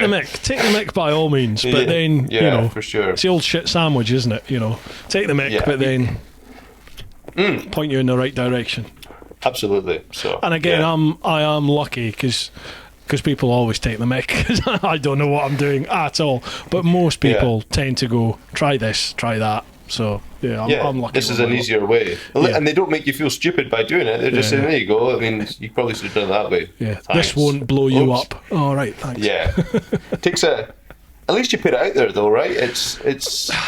One of my things is I make mistakes. Who cares? Like, you learn from it. If you're not learning, you ain't living. Exactly, it's life, isn't it? Yeah. Yeah. We can't all be perfect, otherwise we'll be the Missenden Flyer. We're here. Right, Nicky Knutsford. What other YouTube channels do you watch? Oh, you mentioned a few earlier, didn't you? Yeah, I kind of... YouTube's better than... So until Disney Plus came along and had The Simpsons on it, God, I've been rewatching The Simpsons and reliving my youth. But until that came along, I still do it. Like, I binge out on YouTube. So I've got a few channels. From a motorbike point of view, Alan Millyard. I don't know if you've watched any of his stuff. Only because of Andy Missenden Flyer. He's mentioned him, and he's done a sort of interview with him as well. Yeah, crazy. He's brilliant. Really old, like just proper talented English engineer. I was going to ask if you knew of him. Yeah, it's brilliant. Love watching him. I watched Jish as well, another bike builder guy. He's about 40,000 followers, same as yourself, and he interviewed me at the Bike Shed show actually. And his one interview of me, it's the videography in that is like a million and one times better than anything I've ever done. So I'm just like, oh, you want to see about my bike? Well, look at this thing that Jish did. Like, look at that. Look how good my bike looks in a video that someone else has done. I'm quite weird. My girlfriend will come in and she'll be like, what are you watching? I'll be like, an axe restoration video or something, like one of these like really chilled out videos of someone just building stuff. So I watch a lot of like restoration videos. I watch This Old Tony is quite good. I don't know if you've seen him. He's like a machinist guy that's just, he's really popular, like hugely popular. But Donut Media is good. They're quite good. They're like a brand in the States that just doing loads of really good stuff with cars. And yeah, it's kind of obviously the Mr. TeapotOne is one of my new favourites. I've heard he's a legend. That's what I've heard. Yeah, he's quite nice. I watch him quite a lot, obviously, but and like loads of like guitar stuff. I'll end up actually trying to learn a song, so I'll go right. There's someone's done a solo lesson for this song, right? I'll put it on, and then I'll just watch an hour of someone like teaching you how to play the solo with no guitar in sight, and I'll just be like, man, that's how you play that solo. That sounds really difficult. What's next? Oh, look at that. I wish I could learn that. This guy's broken it down for us. Let's watch that for 2 hours. You end up down the rabbit hole, don't you, with YouTube? Yeah. Jeez. How about you? Do you have anyone that you kind of keep going back to? I've got I watch the main. That sounds really pretentious. I don't mean it to sound like that. I watch TMF, Lamb Chops, and Richie, Andy Mancam, Likeable Rider. Sort of for me, they're my sort of solid base of moto vloggers. But I've got to admit, I don't watch it religiously just because I haven't got the time. But then I like a lot of tech channels, so I watch iPhone. Have you ever heard of him? Okay. No. Turkish guy, lives in the States, does absolutely stunning videos. Stunning. The cinematography is just out of this world. And his stuff is all sort of tech based, but they're brilliant. There's a guy called David Manning who's exploded onto the scene about a month ago, 2 months ago. He had about the same amount of subs as me, sort of high 30s, 40s. Look today, I think he's gone over 100,000. His is all predominantly tech based, but he does the odd travel thing when him and his wife go away on holidays and stuff. Who else do I watch? Unbox Therapy, MKBD, Marcus, what's his face? Marcus somebody. I watch a lot of the tech stuff just because I like gadgets. So why not? And there's a couple of other channels that I like to watch. Hang on, let me have a quick look on. I've got them saved on my old YouTube doodah. I'll rattle off a couple of names if people want to have a look. Obviously, Chase on Two Wheels, the 44 Teeth Boys. Gene Nagata, he is brilliant. Potato Head, that's his name. Okay. Mate, awesome. Peter McKinnon, who else is that? Matti Hapoja. There's loads that I like looking at, to be honest. It's nuts. There's so many of these guys that like you've mentioned all these guys and I've not heard them, and I've probably mentioned a few there and you're like, who the hell are you talking about? And these guys are like millions of subscribers, and like it's absolutely nuts. There's probably like 100 people, maybe not, like there's probably 2,000 people like me doing this shit where we just do stuff in our garage. There's probably 10 times that. Easily 10 times that. It's something nuts. It's something crazy nuts. like it's something crazy like is it 6 million hours of video are uploaded to YouTube every single. It's either every day or every hour. It's an obscene amount of content that is just constant, and it's growing and growing and growing and growing and growing. Yeah. It's incredible. You just can't, like, for me now, I can't just sit and look at YouTube videos anymore, and I feel guilty. You need to make it. You're producing the content. Yeah. So that we can watch you. But I'm literally, it'll be like my eyes have gone square. I can't stare at my screen editing anymore. Oh, I'll watch a YouTube vid. Yeah. Do you enjoy the editing? Love it. I hate it and I love it. I hate the first part, bringing all your footage in, putting it all there, and then working your way through it, chopping out all the key, getting the bits that you want. But then the last stage for me, once I've got all the content that I want, and then it's a question of chopping stuff out, rearranging stuff, sorting out your lighting, sorting out the colour correction, your audio levels, getting the music in there. When you bring it together into your final piece, I love that bit. That sort of last day, I love that. Yeah. Do you watch your own videos again, or do you? No. Do you publish it? And I'm the same. I publish it and then go, I'm done. Next. Can't watch it. Too cringy. I shouldn't say this, but by the time my vid is done, I haven't sat and watched the final thing from start to finish, because I've probably sat and gone through that, without exaggeration, maybe 100 times in the last week, just constantly going through it, and I'm just I'm done now. Please just upload. Please be popular. It is weird, isn't it? As soon as you hit publish, please go viral.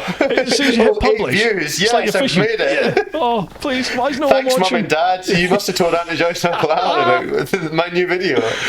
Oh man, like me, Missing Flyer, Lamb Chops, and Richie Vida, we have our little WhatsApp group, and I have the least amount of views out of everybody. I don't get the views that the other guys get. My subscriber count's good, and the growth is good, but I don't get anywhere near the views that they get. And it's like I'll go, oh man, this video's done really well. I've got 8,000 views. 8,000 views in a day. Oh my god, that's insane.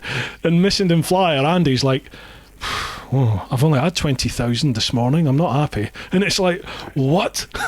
That's nuts. I'd be cartwheeling down the road. It's the scalability of that, isn't it? And it's all in perspective. But 8,000 people want to sit and have a chat with you, or have given you their time to listen. Phenomenal. That's phenomenal. That's and these things, like these podcasts, where you just get handsome bearded men on to chat to you for a while, and you groom them for a bit. I don't know how it works, but people obviously sit and listen to that and really, really enjoy it. That's cool. That's really good. The podcast's weird because it doesn't get views. It doesn't get many. The views, the videos don't get many views at all. One or two do, like the 44 Teeth ones do, because they're a popular bunch of people.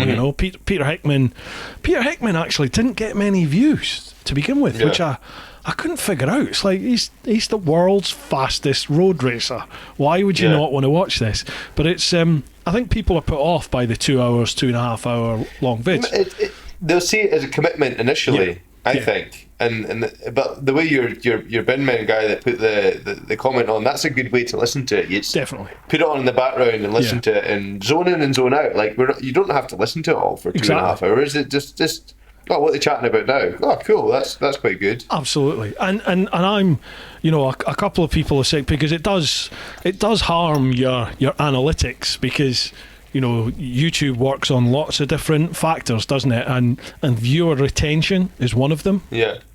So YouTube wants to see you hit at least 50% viewer retention before it starts going, that's a good video, there's other factors, but we're going to promote that.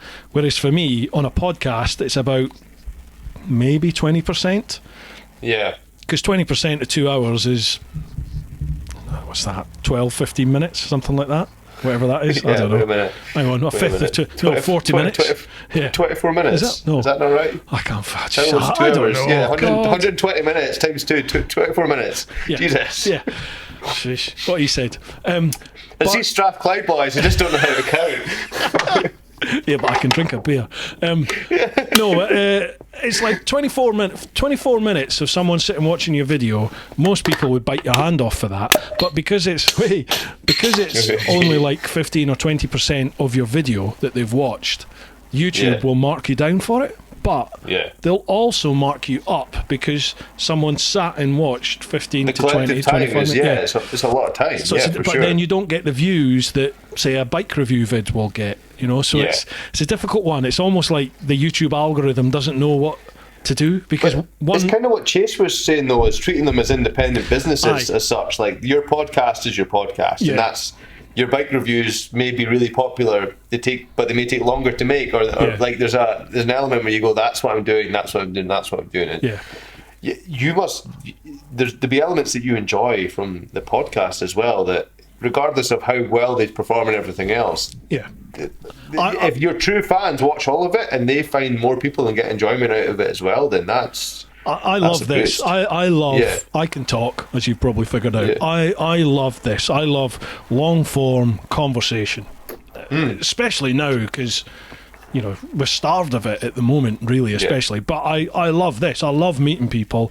I love chatting with people, and just chucking the shit with people, just having a laugh, having a joke, chat about things that are, we've got common interests. There's other things, mechanics, I've not got the faintest idea, but I'm interested to hear about it, and I love this side of it, but then I also love riding a bike, and I love going on my trips, and I love the cinematography side of it. I'd love to be better at the cinematography side of stuff.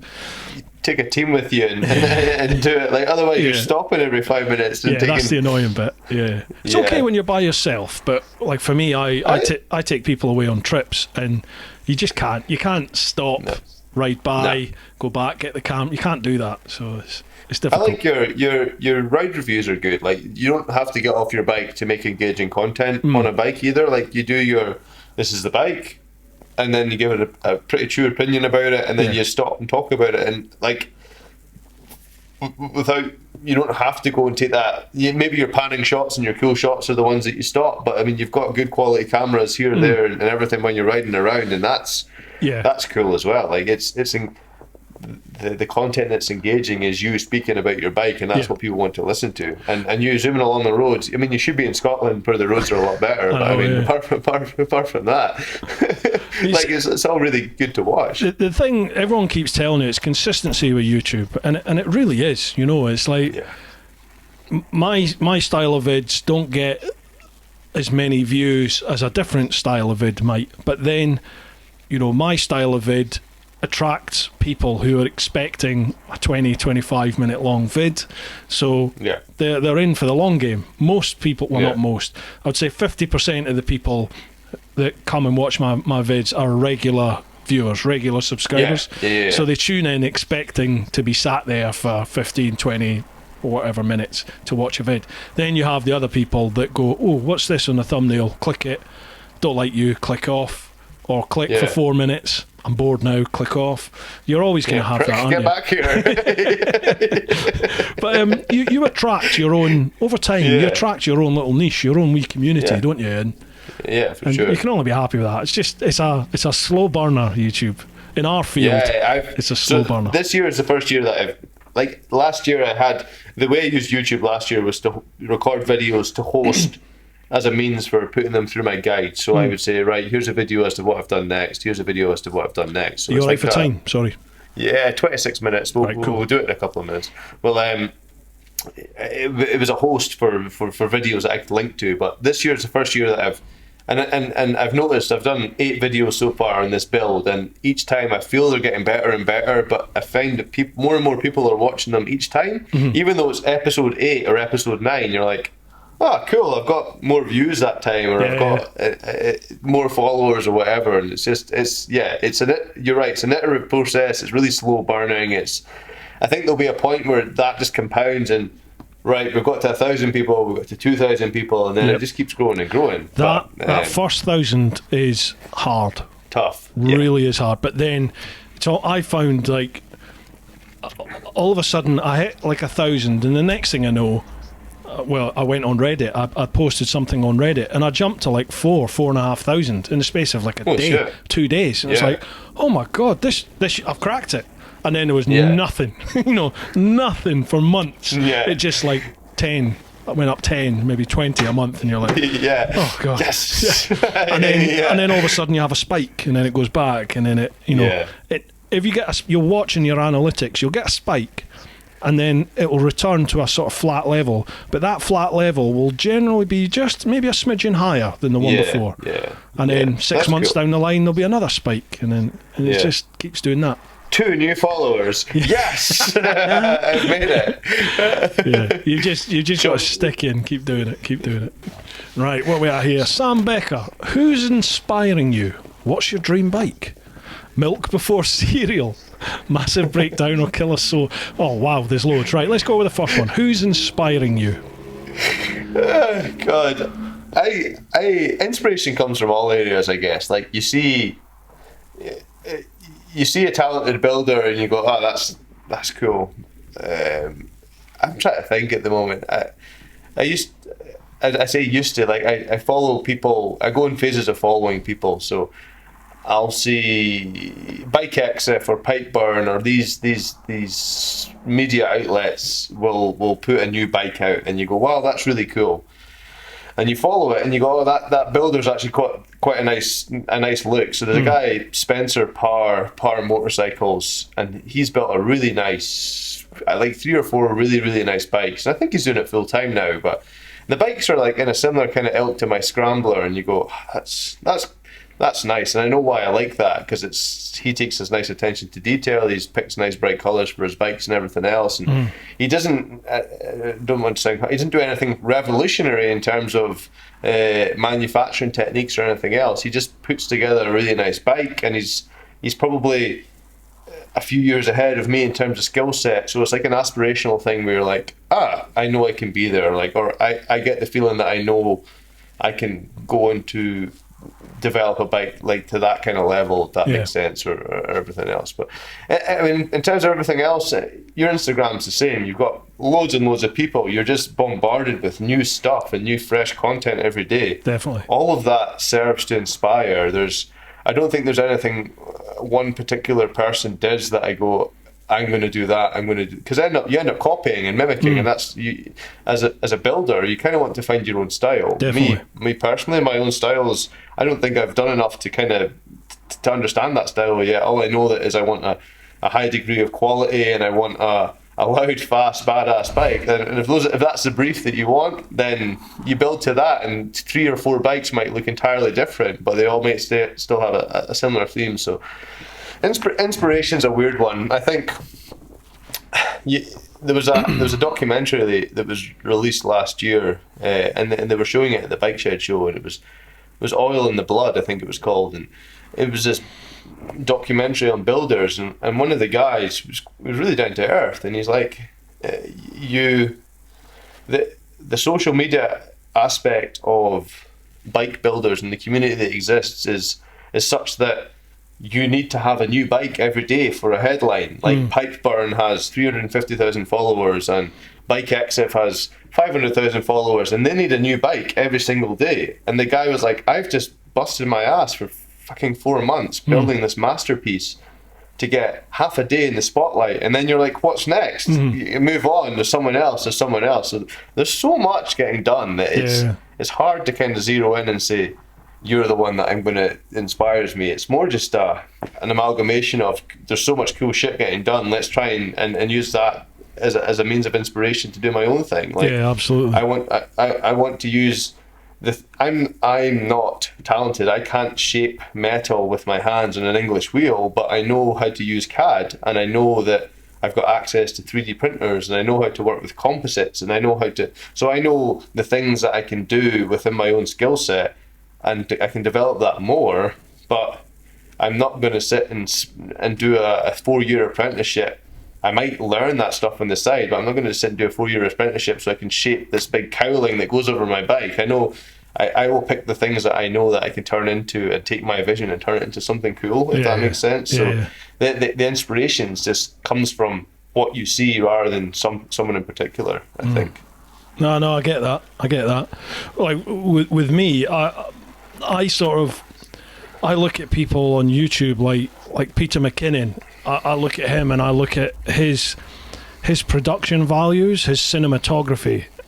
It's mind blowing. It's just stunning. Yeah, it's phenomenal, what he does. isn't it? And then there's people like there's another chap, American guy, Cody Warner, and like his positivity. He does a lot of vlog stuff and tutorial type vids.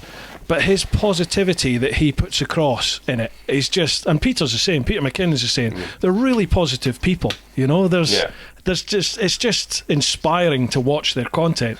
And then, so, I don't mean to blow smoke up his arse, but Andy, Missing Flyer, I look at him and what he's done, and I am inspired by that, because his work ethic is phenomenal. People don't appreciate the amount of graft that man's put in over the last 3 or 4 years. It's phenomenal. So, you know, I like his videos. I've watched a lot of his videos. I enjoy them. They're quite, like you say, they're one of these things you put on and you go, that's a nice review. It's inoffensive. He tells you a bit about a bike. You're like, cool, I didn't know about that bike before, and it's nice. I've always said technical. If you want to know the technicalities about a bike, then you watch Missing Flyer. If you want the sort of the hooligan aspect with the technical aspects, then you watch like Lamb Chops, you know, because you know he'll be wheeling the bike down the road whilst he's telling you about all the technical side of it. And if you want someone talking about does it tickle your danglies, you watch me. If you want to watch the sort of cinematic videography style of things and the beautiful photography, then you watch Richie Vida. You know, there's like a for my stuff, motovlogging, there's a different channel that caters for any particular niche that you want. There's absolutely. There was that, because I got into a while, I don't know, was it Snowcat, a guy in the States? Yeah, and I ended up getting to him for ages. And then you're like, he gets into all these altercations, you're like, I think there's an element of that you probably could have avoided that altercation or whatever, and that's fine, whatever, but it's funny how watching it because of that. Same deal. I was like, man, if you didn't drive like such a dickhead, or like people might not necessarily react. Like there's two to every party really, and so same. I used to watch him quite a lot, and his videography was good, and he had the drone, and he did all that kind of shit, and it was quite cool. But I stopped watching him as well. But but it's funny, you watch like, and you talk about YouTubers like Jish does some phenomenal videography, and it's really good. And who's that? I'm not that kind of guy. Jish. I think that's his YouTube, but he does like loads of stuff. But he's building a bike, and he's got a bit of a following as well. So some similar size to you, and his videography is so good. Like you watch a video and you're like, so artistic. And I don't have the time or the inclination to film that many shots. I'd rather sit and chat shite to the camera and then have a few cutaways and say, this is the way you do it. And I've tried to make this artistic as possible. Here you go, enjoy it. But then you look at the guy, Classic Octane, and he's about as ham-fisted as I am with a camera, and he does well with it. He does it full time. So I think you're absolutely right. There's an audience for every YouTuber, and it's finding that audience that wants to sit and watch you. And in my case, chat shite and ruin perfectly good motorbikes. And I think a lot of the time we are our worst critics, and you know you pick fault with your own production values a lot of the time, and I'll spend days trying to sort sound, trying to sort like the colour grading, and I can never get it right, and I think, oh, this is horrendous, this is terrible, it changes from each shot.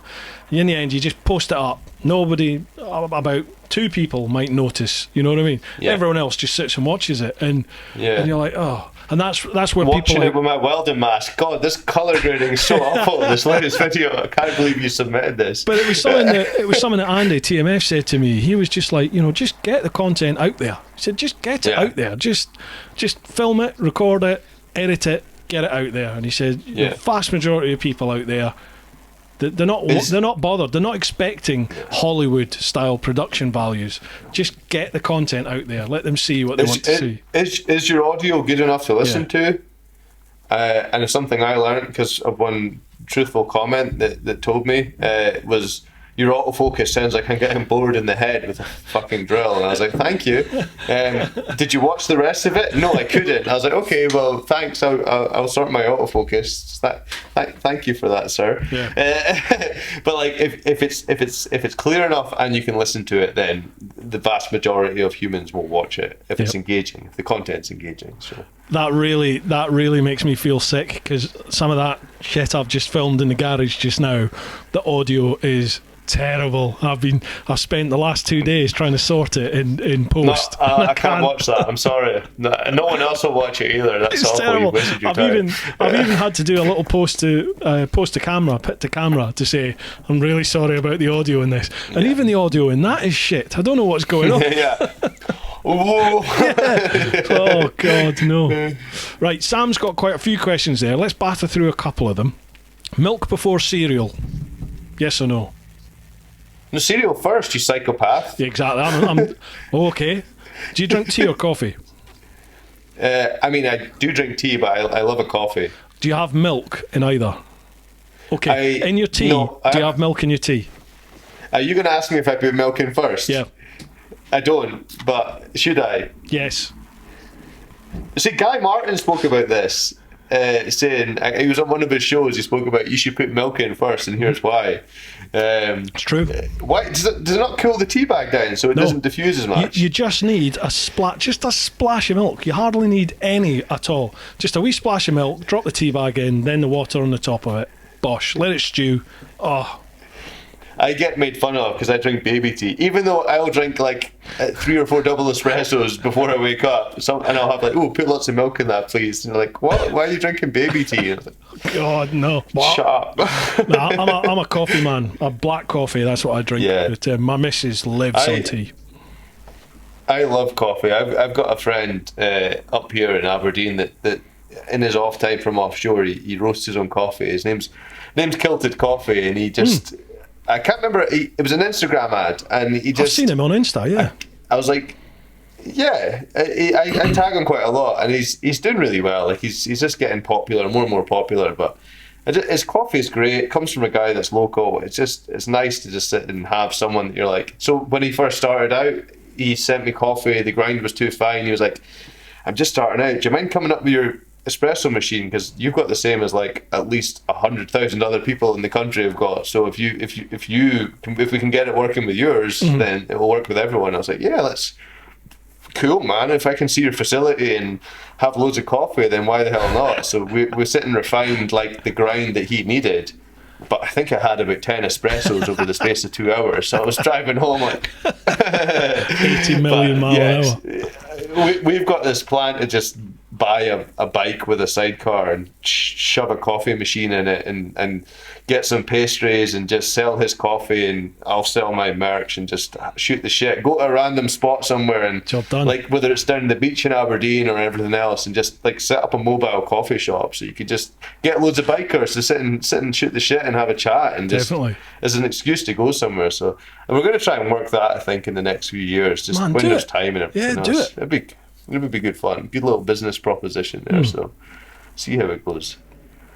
Okay, following on from coffee, beer or coffee? Beer, man. Beer. Yeah, beer. Let's be honest. It's got to be beer. Okay, beer or whiskey? Ooh, I like a beer. Like, I love whiskey, but I really like beer. Like, there's so many different variations on beer. Like, yes, whiskey, you get an Isla peated, or you get a Speyside that's a bit lighter. There's loads of differentiations in whiskey, but there's so much beer. Like, try Belgian beer. It's awesome. Try like puts me to porters. sleep. I love it. I try to get a big. So this is Sam Adams tonight, but I try to get a big bottle of triple Carmelite for tonight, just because it's one of my favourites, and they were selling it at Tesco's just because it's so good. But yeah, same deal. It's a 9%. Tastes like. Looks like a bucket of dishwater, doesn't it? Sheesh, yeah, but it's good. But yeah, probably beer. How about you? What, beer or whiskey? Whiskey for me is an end of night. That's at the end of the evening drink. You know, like I've had some beers, we've had a Barbie, I'll have a whiskey, get a couple of lardies on the go, and just sit, chill, smoke my cigars. Job done. Yeah, I like that. Social, like that. Yeah. Beer is having a laugh with my mates, and then to chill the evening out, a couple of whiskies. Yeah. Or a bottle. So both. Yeah, why not both, Sam? Why didn't you ask that in the questions? Yes, Sam. Yeah, god damn it. Right, last one of Sam's questions. Favourite tool in the workshop? Other than yourself, obviously. Yeah. I think God, it's a difficult one. I find myself buying more to allow me to do more recently. So like I bought a nice TIG welder because I wanted to build my own pie cut exhaust, but I also wanted to build a pie cut exhaust, so I needed to buy a nice bandsaw to do all those cuts, and I've got them. That's fine. That they're mine, and they're not gonna. But those are tools that I bought to do a specific task. To be honest, I have been given a set of 10 3/8 drive socket set it came with spanners as well. So I got given this kit when I was 18 from my parents, and I've used it flat out relentlessly for the past 12 years, just working on shit, and it's not given up. I use it every single time I go into the garage. I will use this ratchet, a good quality ratchet, and tools and spanners and everything else. So that toolkit is probably my favourite toolkit because it means so much. You got given this toolkit, and I was like, why the hell do I want this? I'm 18 years old. I want beer. I want whiskey, and I've used it more than anything. So that's probably my favourite. That and an angle grinder to cover up my shitty welds. That's quite a good one as well. But especially with rubber gloves, though, because I love the danger that comes with it. Well, that's purely for you. This question is not for me because I don't know what I'm doing in the garage in the slightest. my favourite tool in my workshop is the door in and out, so I can get to the beer fridge. I should get a beer fridge from my garage, shouldn't I? I'm surprised you haven't got one. What are you doing? That's a good shout. So an Indian FTR 1200 and a beer fridge. Brewdog, customised beer fridge. Fully stocked by Brewdog. James Watt, you better be listening. Right, next one. Alan B1. What does your dream garage look like? The garage, not the vehicles in it.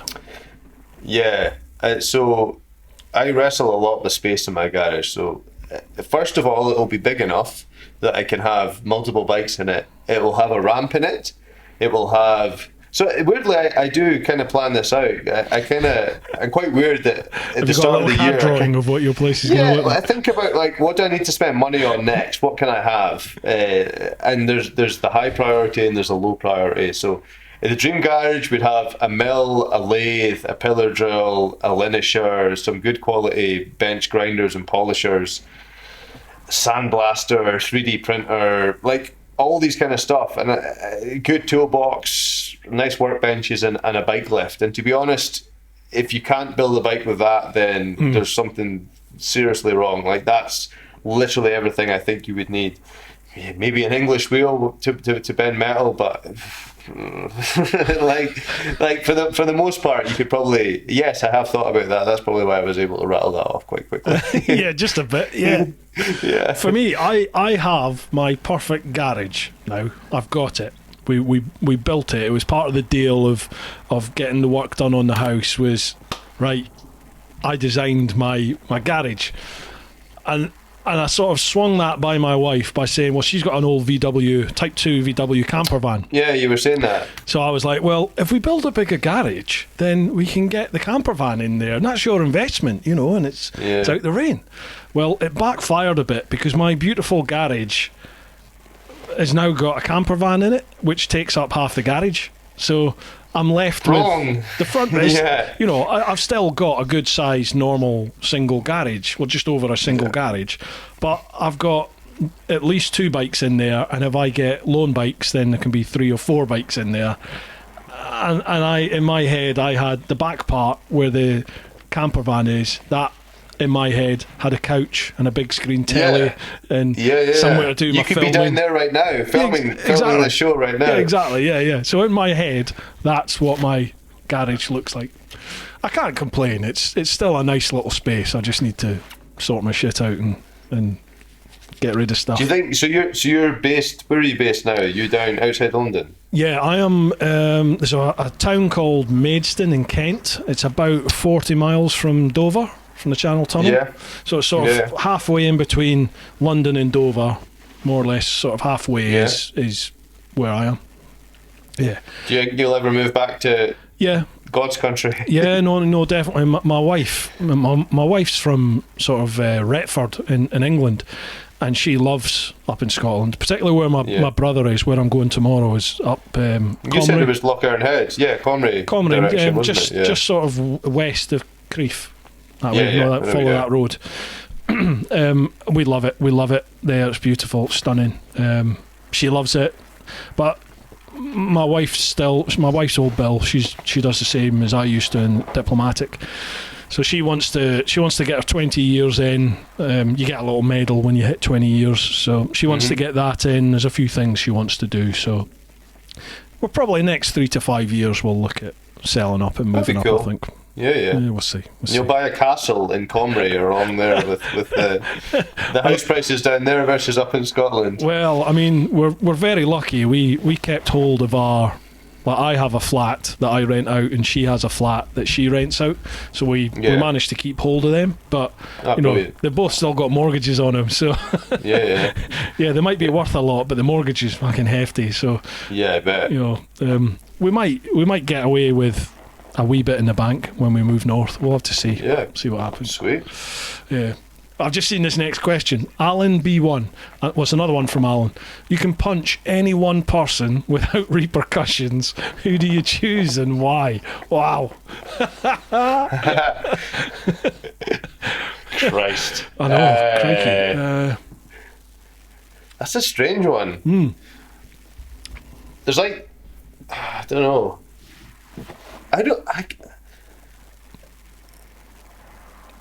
I used to be quite an angry dude. I'm not really an angry dude now. I'm kind of chill. Like, I'm the same. Don't know what happened. Just a few years ago, I would get in the car and I'd be quite angry, and there was more to life. Like losing your rag's not cool. It's not really that. Don't know. I was trying to think. I think if it had happened back in the day, we already would have punched them. So it's probably not I don't know, actually. I'm the same. I can't. There's no one that springs to mind for me. I'm the same. I just let it go now. Yeah, that's it. I'm kind of take the high road a lot of times, or be the better man, or just things don't bother me that much. To get that worked up about.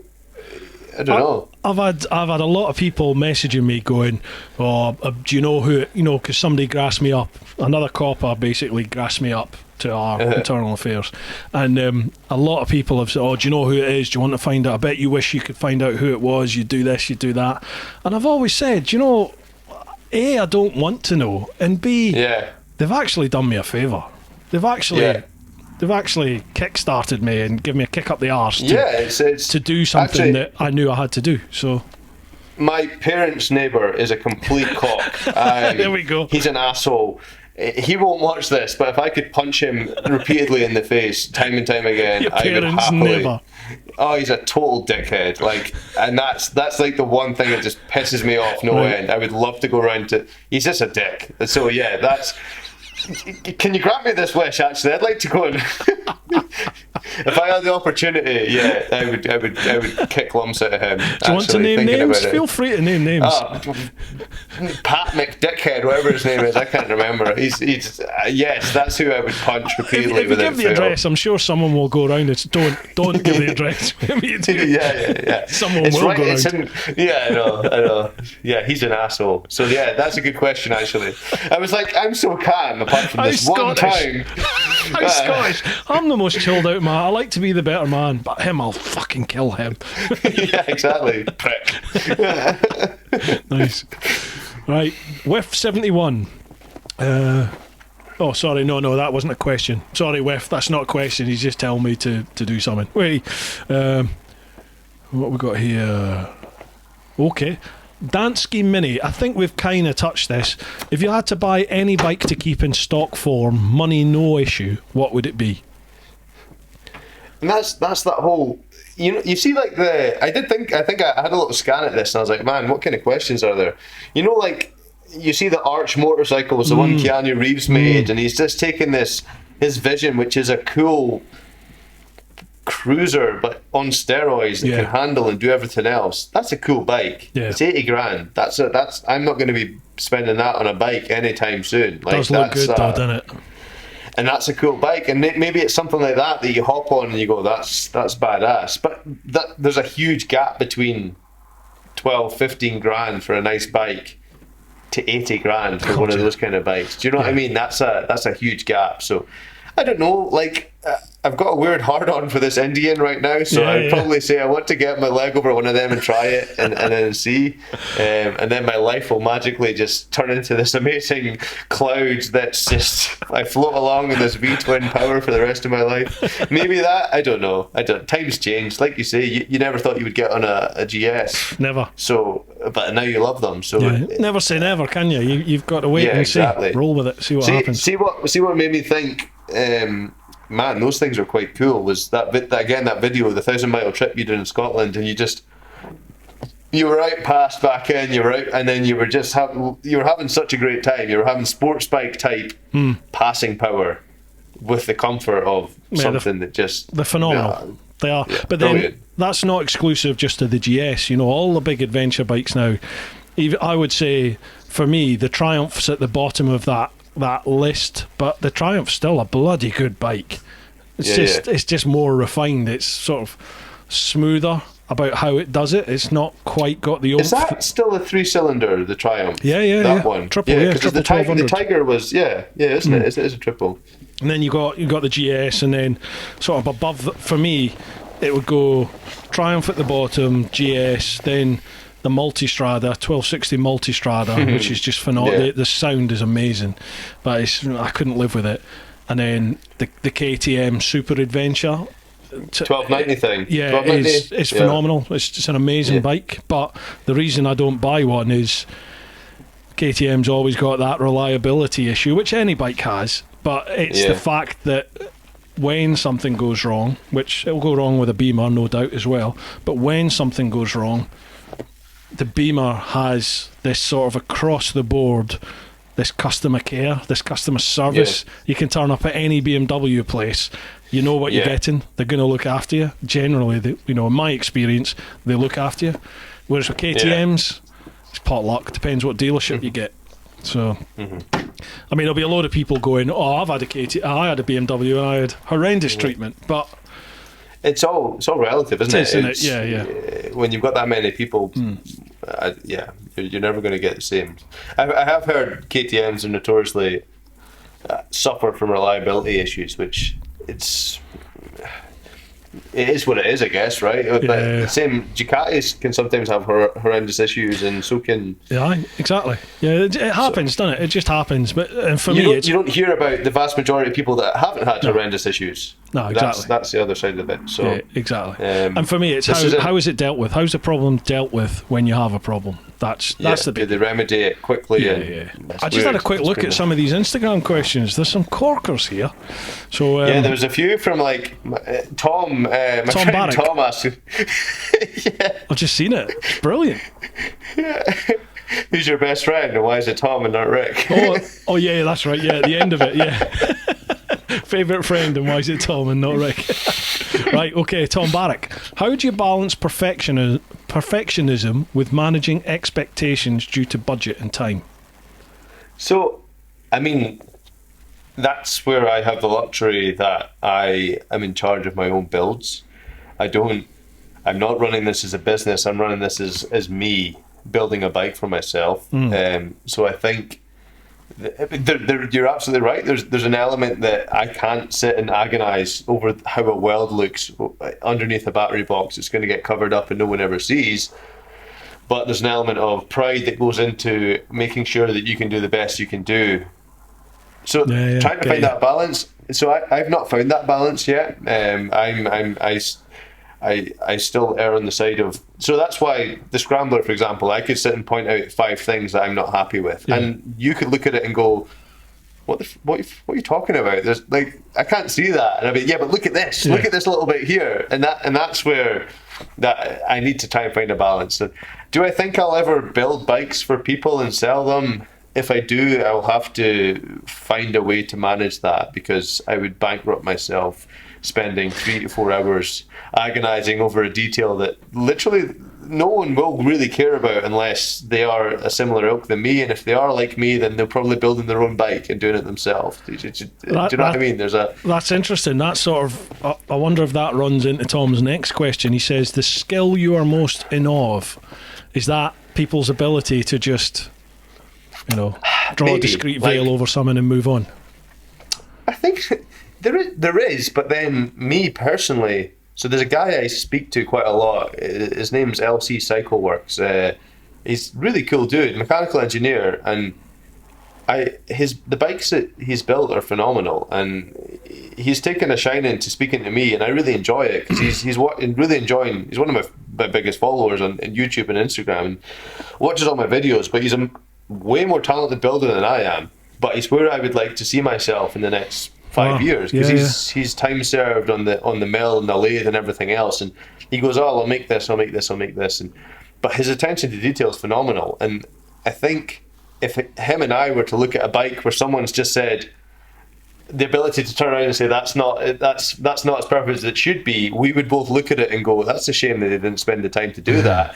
But that's a characteristic of us. Is the guy that's paying 18 grand for a bike going to look at that and see that? Probably not. They might not notice it. I don't know. It's a weird one. I think the skill I'm most in awe of is like guys able to just TIG weld things really, really nicely, and that's why I bought a TIG welder, because I wanted to learn that, and that's why I'm trying to build a pie cut exhaust, because I wanted to learn that. But the guys that have that skill, that skill where they've TIGged day in and day out, and they're able to just do these stack of dime type welding that looks really, really neat. It's brilliant, and it's a work of art. I'm getting better. I'm getting better, but I'm nowhere near. Like I know that I'm gonna probably ultimately fuck up a nice stainless steel exhaust that I've built for my bike, because I'm going to blow holes through it and do other stuff. But if I didn't do that, coming? Yeah, so the fire pit's finished. I painted it last night. Yeah. So that was a little challenge to myself to try and just get better at welding. So that was finished. We're going to have a barbecue on Friday with some people around, so we're going to try and use that as the inaugural burning of the fire pit. So nice. I hope it doesn't fall apart. Look what I built, bang. Yeah, exactly. Joseph Worrell, will you be heading back to the Bike Shed show with something new next year? I would. So this year I didn't have a bike ready in time for it. That's fine. And to be honest, I was quite stressed after last year. I would like to think my bike will be finished, the one I'm working on, in time for next year. And I think the way I'm building this bike is that it will be another show bike to a higher level of finish. So I would like to try and get it into the bike show next year. Cool. And it would be cool to have a bike there next year and just speak to all these guys again and have a bit more time just to sit and shoot the shit with all these followers that have watched it, because the following's going to be bigger next year. And so I'd like to try and get a bike down there again. It was great fun. It's a good show. The atmosphere is phenomenal. Some people it may not appeal to everyone, but to me it's not really a bike show. It's more just it's more culture than it is bike show. There's good music, good beer, and it's a good show. So I think I'll have something there next year for sure, if they want me. Nice. If I get accepted. Yeah, I've not been up yet to have a look at it. I went to the Bike Shed a few years ago, but I've never done the show's worthwhile for sure. It's definitely worth a visit, just even for a day. Just the good beer, good food, good bikes. Yeah, it's cool, man. So nice. It's definitely worth a visit. I'll have to pop up next year then. Come see you. Right, Jan Beckett. J and J Beckett. Question for Struan: is retro done? Do you think the custom bike scene has to go through another step change to stay fresh? If so, what? Or will retro run and run? I think the fact that manufacturers are literally making bikes retro now is a sign that people want to relive that that cool, the retro coolness. Like, Definitely. I don't think it's going away anytime soon. I think if more manufacturers offered more, you would see more of them on the road. Like there's more and more people that are releasing retro bikes, but I think that's because there's a demand for them. So I think from a custom point of view, it becomes more difficult to try and make something unique in retro, because there's a certain there's a certain way that you can make, like, you put wire wheels on it, you put a simple tank on it, you do like, it's hard to change the formula for retro. It's going to be a difficult thing to try and be unique in a land of retro, but I don't think it's done. I think it's the fact that it's proven so popular, and manufacturers are releasing retro. Royal Enfield has reinvigorated itself pretty much by capitalizing on retro. Yeah. Ducati have discovered an entirely new market in the past 5 years based on releasing the Scrambler, which is a retro Scrambler. I think more manufacturers will realize this, and will start making Scramblers like they used to back in the olden days, and they'll provide them with big engines and everything else. I think I don't think it's done yet, and I think it'll be around for a while. Personally, based on my my knowledge as a No, I mean, it's true though, isn't it? You look at the likes of Triumph. I mean, yeah, they it's just thrive on the fact that just a resurgence in their brand, and it's predominantly based around their sort of retro custom cafe racer style of bikes. Yeah, hugely cool, popular bikes that people just want to be seen on. Yeah, it's phenomenal, and I think it's got legs before it dies off. I mean, I think in the mid '90s, late '90s, there was all these Street Fighter style bikes, and yes, there's still people that love them. But that's purely based on a personal preference. I think maybe the appealability of the retro brand is that it maybe it's more marketable. It appeals to more people. Someone can look at a bike and go, "Oh, that's quite cool. It's quite old, but it's not, and it's got good braking, and it's got the power of today's bike." Yeah. The same way that, like, some of these Singer Porsches and these rebranded high-end classic cars are marketed as it's a retro car, but it's got everything you need in today's braking all the modern and gizmos, performance. Yeah, exactly. So. Yeah. J&J Beckett, he's got all the rest of the questions. There's about 6 questions that they've put in here. One of them I don't quite get. He said, what genre of joke is being totally missed by the custom scene and deserving of attention? I don't get that. Is that something I've missed? I don't know. Pass. Yeah, I don't understand that one.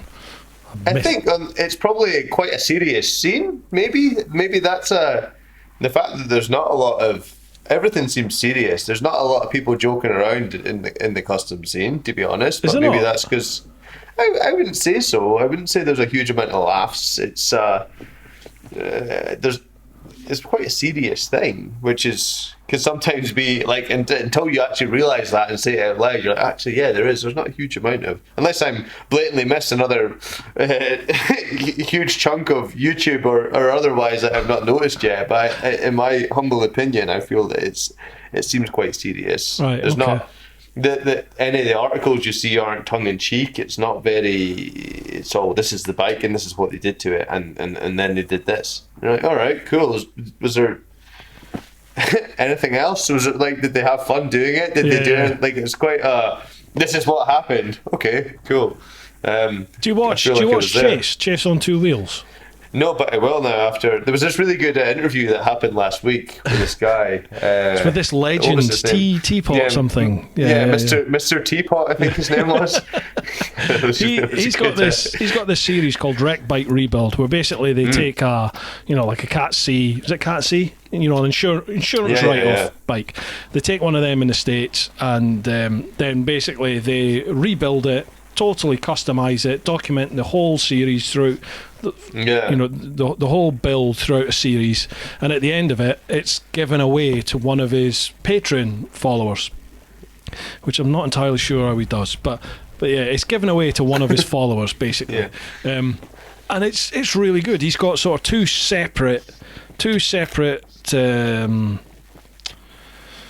edits that go on. He's got the long form edit that's just literally step by step, which is all for Patreon. So there'll be an hour, hour and a half, 2 hours long each episode, and then a condensed sort of shorter 20-minute, half-hour long one for YouTube. But it's really good because him and, you know, he's got the sort of master technician there, Brian, who's the guru, and he basically overlooks. That was the guy with the big beard, wasn't it? Yeah, big guy with the big beard, yeah. And he sort of overlooks what Chase is doing. He sort of lets Chase make mistakes and do stuff, but steps in before he totally fucks it up. And then obviously now he's got his own production team, his own cameraman and sound guy that film everything. So Chase can concentrate totally on the build, and it's really good because you see the whole human dynamic of it. They're having fun, they're enjoying it, but they get pissed off with each other as well, and you know their tempers fly. And then right, okay, let's chill and get back into it, crack a joke. It's just I didn't think it would be something I would like, to be honest, but I follow Chase on Patreon. I'm one of his patrons, so I started watching them, and it's really good. It's really good. Yeah. It's made me start thinking behind the scenes type realism that I guess comes with that. You don't do everything perfect each time. Exactly. You mess it up. Some of the shit that I've done that I'm glad it's not on camera because I feel like a total retard, but like the aftermath is like me kicking stuff all over my garage because I've like imagine that was on camera. People would be like, I've been there, man, I've been there, I know exactly what you've done. I think that is the beauty, or was the beauty of YouTube, which perhaps is being lost on a lot of channels because production values are getting so good now. People are losing that sort of human amateur nature, gritty type. Absolutely. You know, that used to be the raw for me, feeling that you're just documenting your life and you're just that was the attraction for me for YouTube, was that there was no glitz, glamour or shit. It was that is how it is.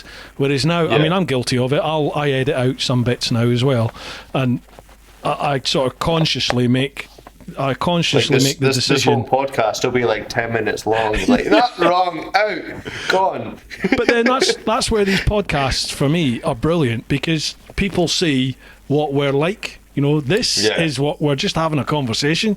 You know, it's good. That is how you are. So I like that. Some people don't, but I do.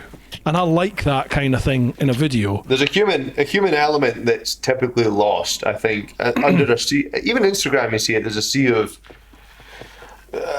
life how you expect it to be versus how life actually is. Expectation versus reality. Yeah, exactly. Instagram's horrendous for that, isn't it? It is. But weirdly, it's one of my favourite communities in terms of the people that I have speaking to me and everything else.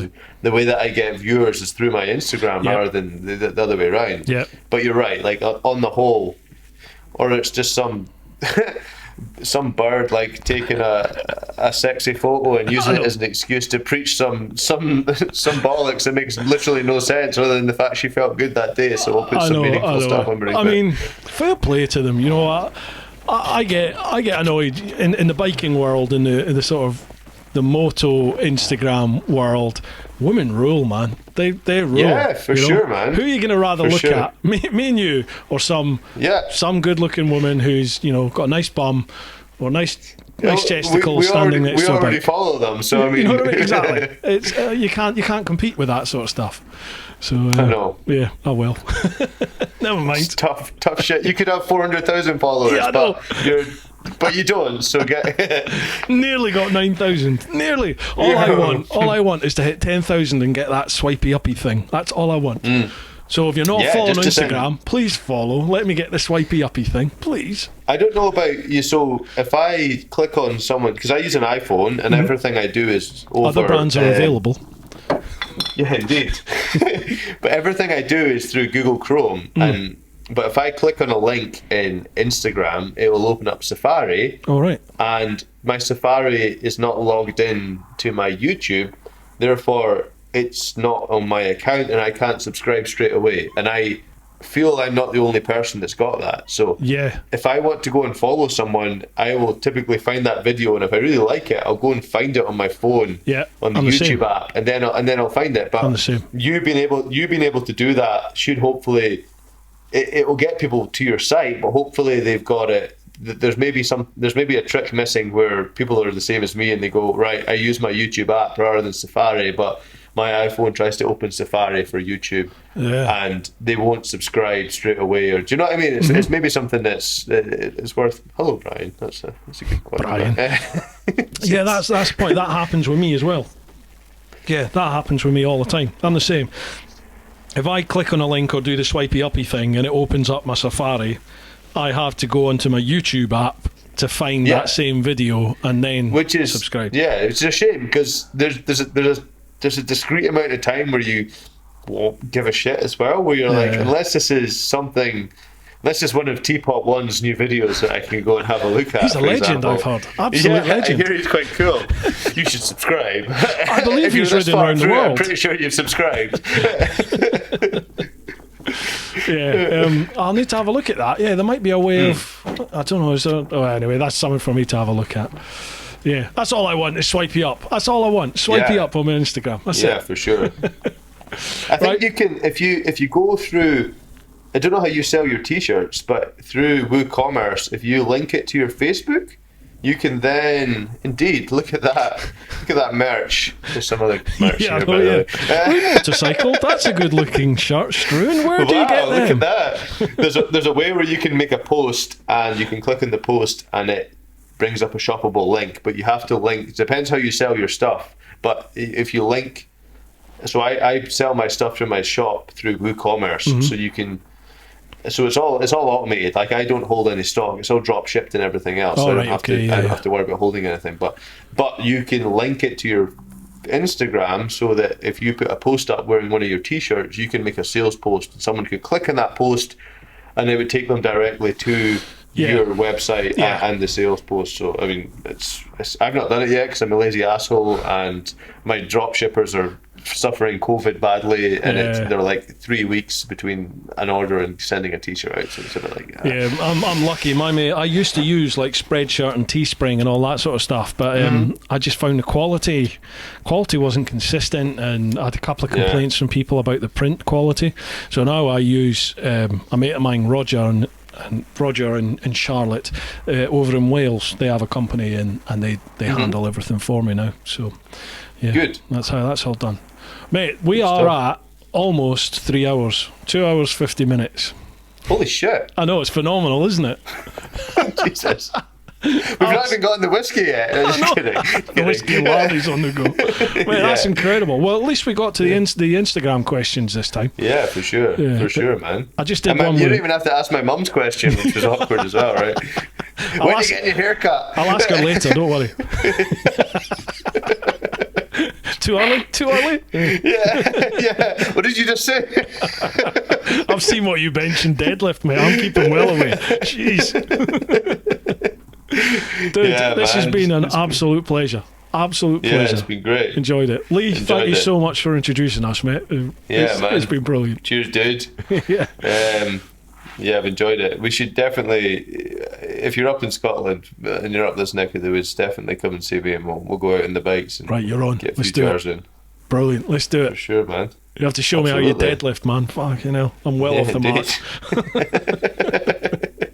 Cool, man. Well, folks, listen, if you haven't checked out Struan's stuff yet, there'll be links all down below. If you're listening to the podcast, check out the show description. If you're watching the YouTube vids, check out the description down below. There'll be links to all of Struan's social media there, Instagram, website, YouTube. Are you on Facebook and Twitter and all that? My Facebook is pathologically awful in terms of following compared to everyone else. So yeah, I am, but it's bad. Please actually follow me and give me a like. Please follow me.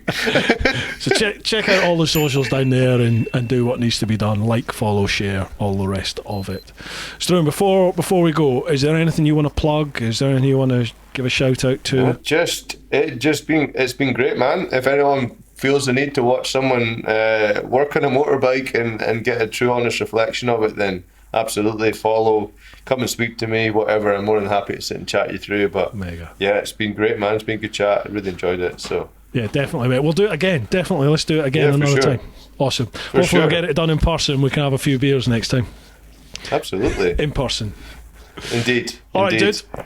Awesome. All Right, right, man. folks, keep doing your thing. Keep looking after those that you love. Get on out there. And most importantly, live your life. Woo-ha! Dude, loved it. Loved it.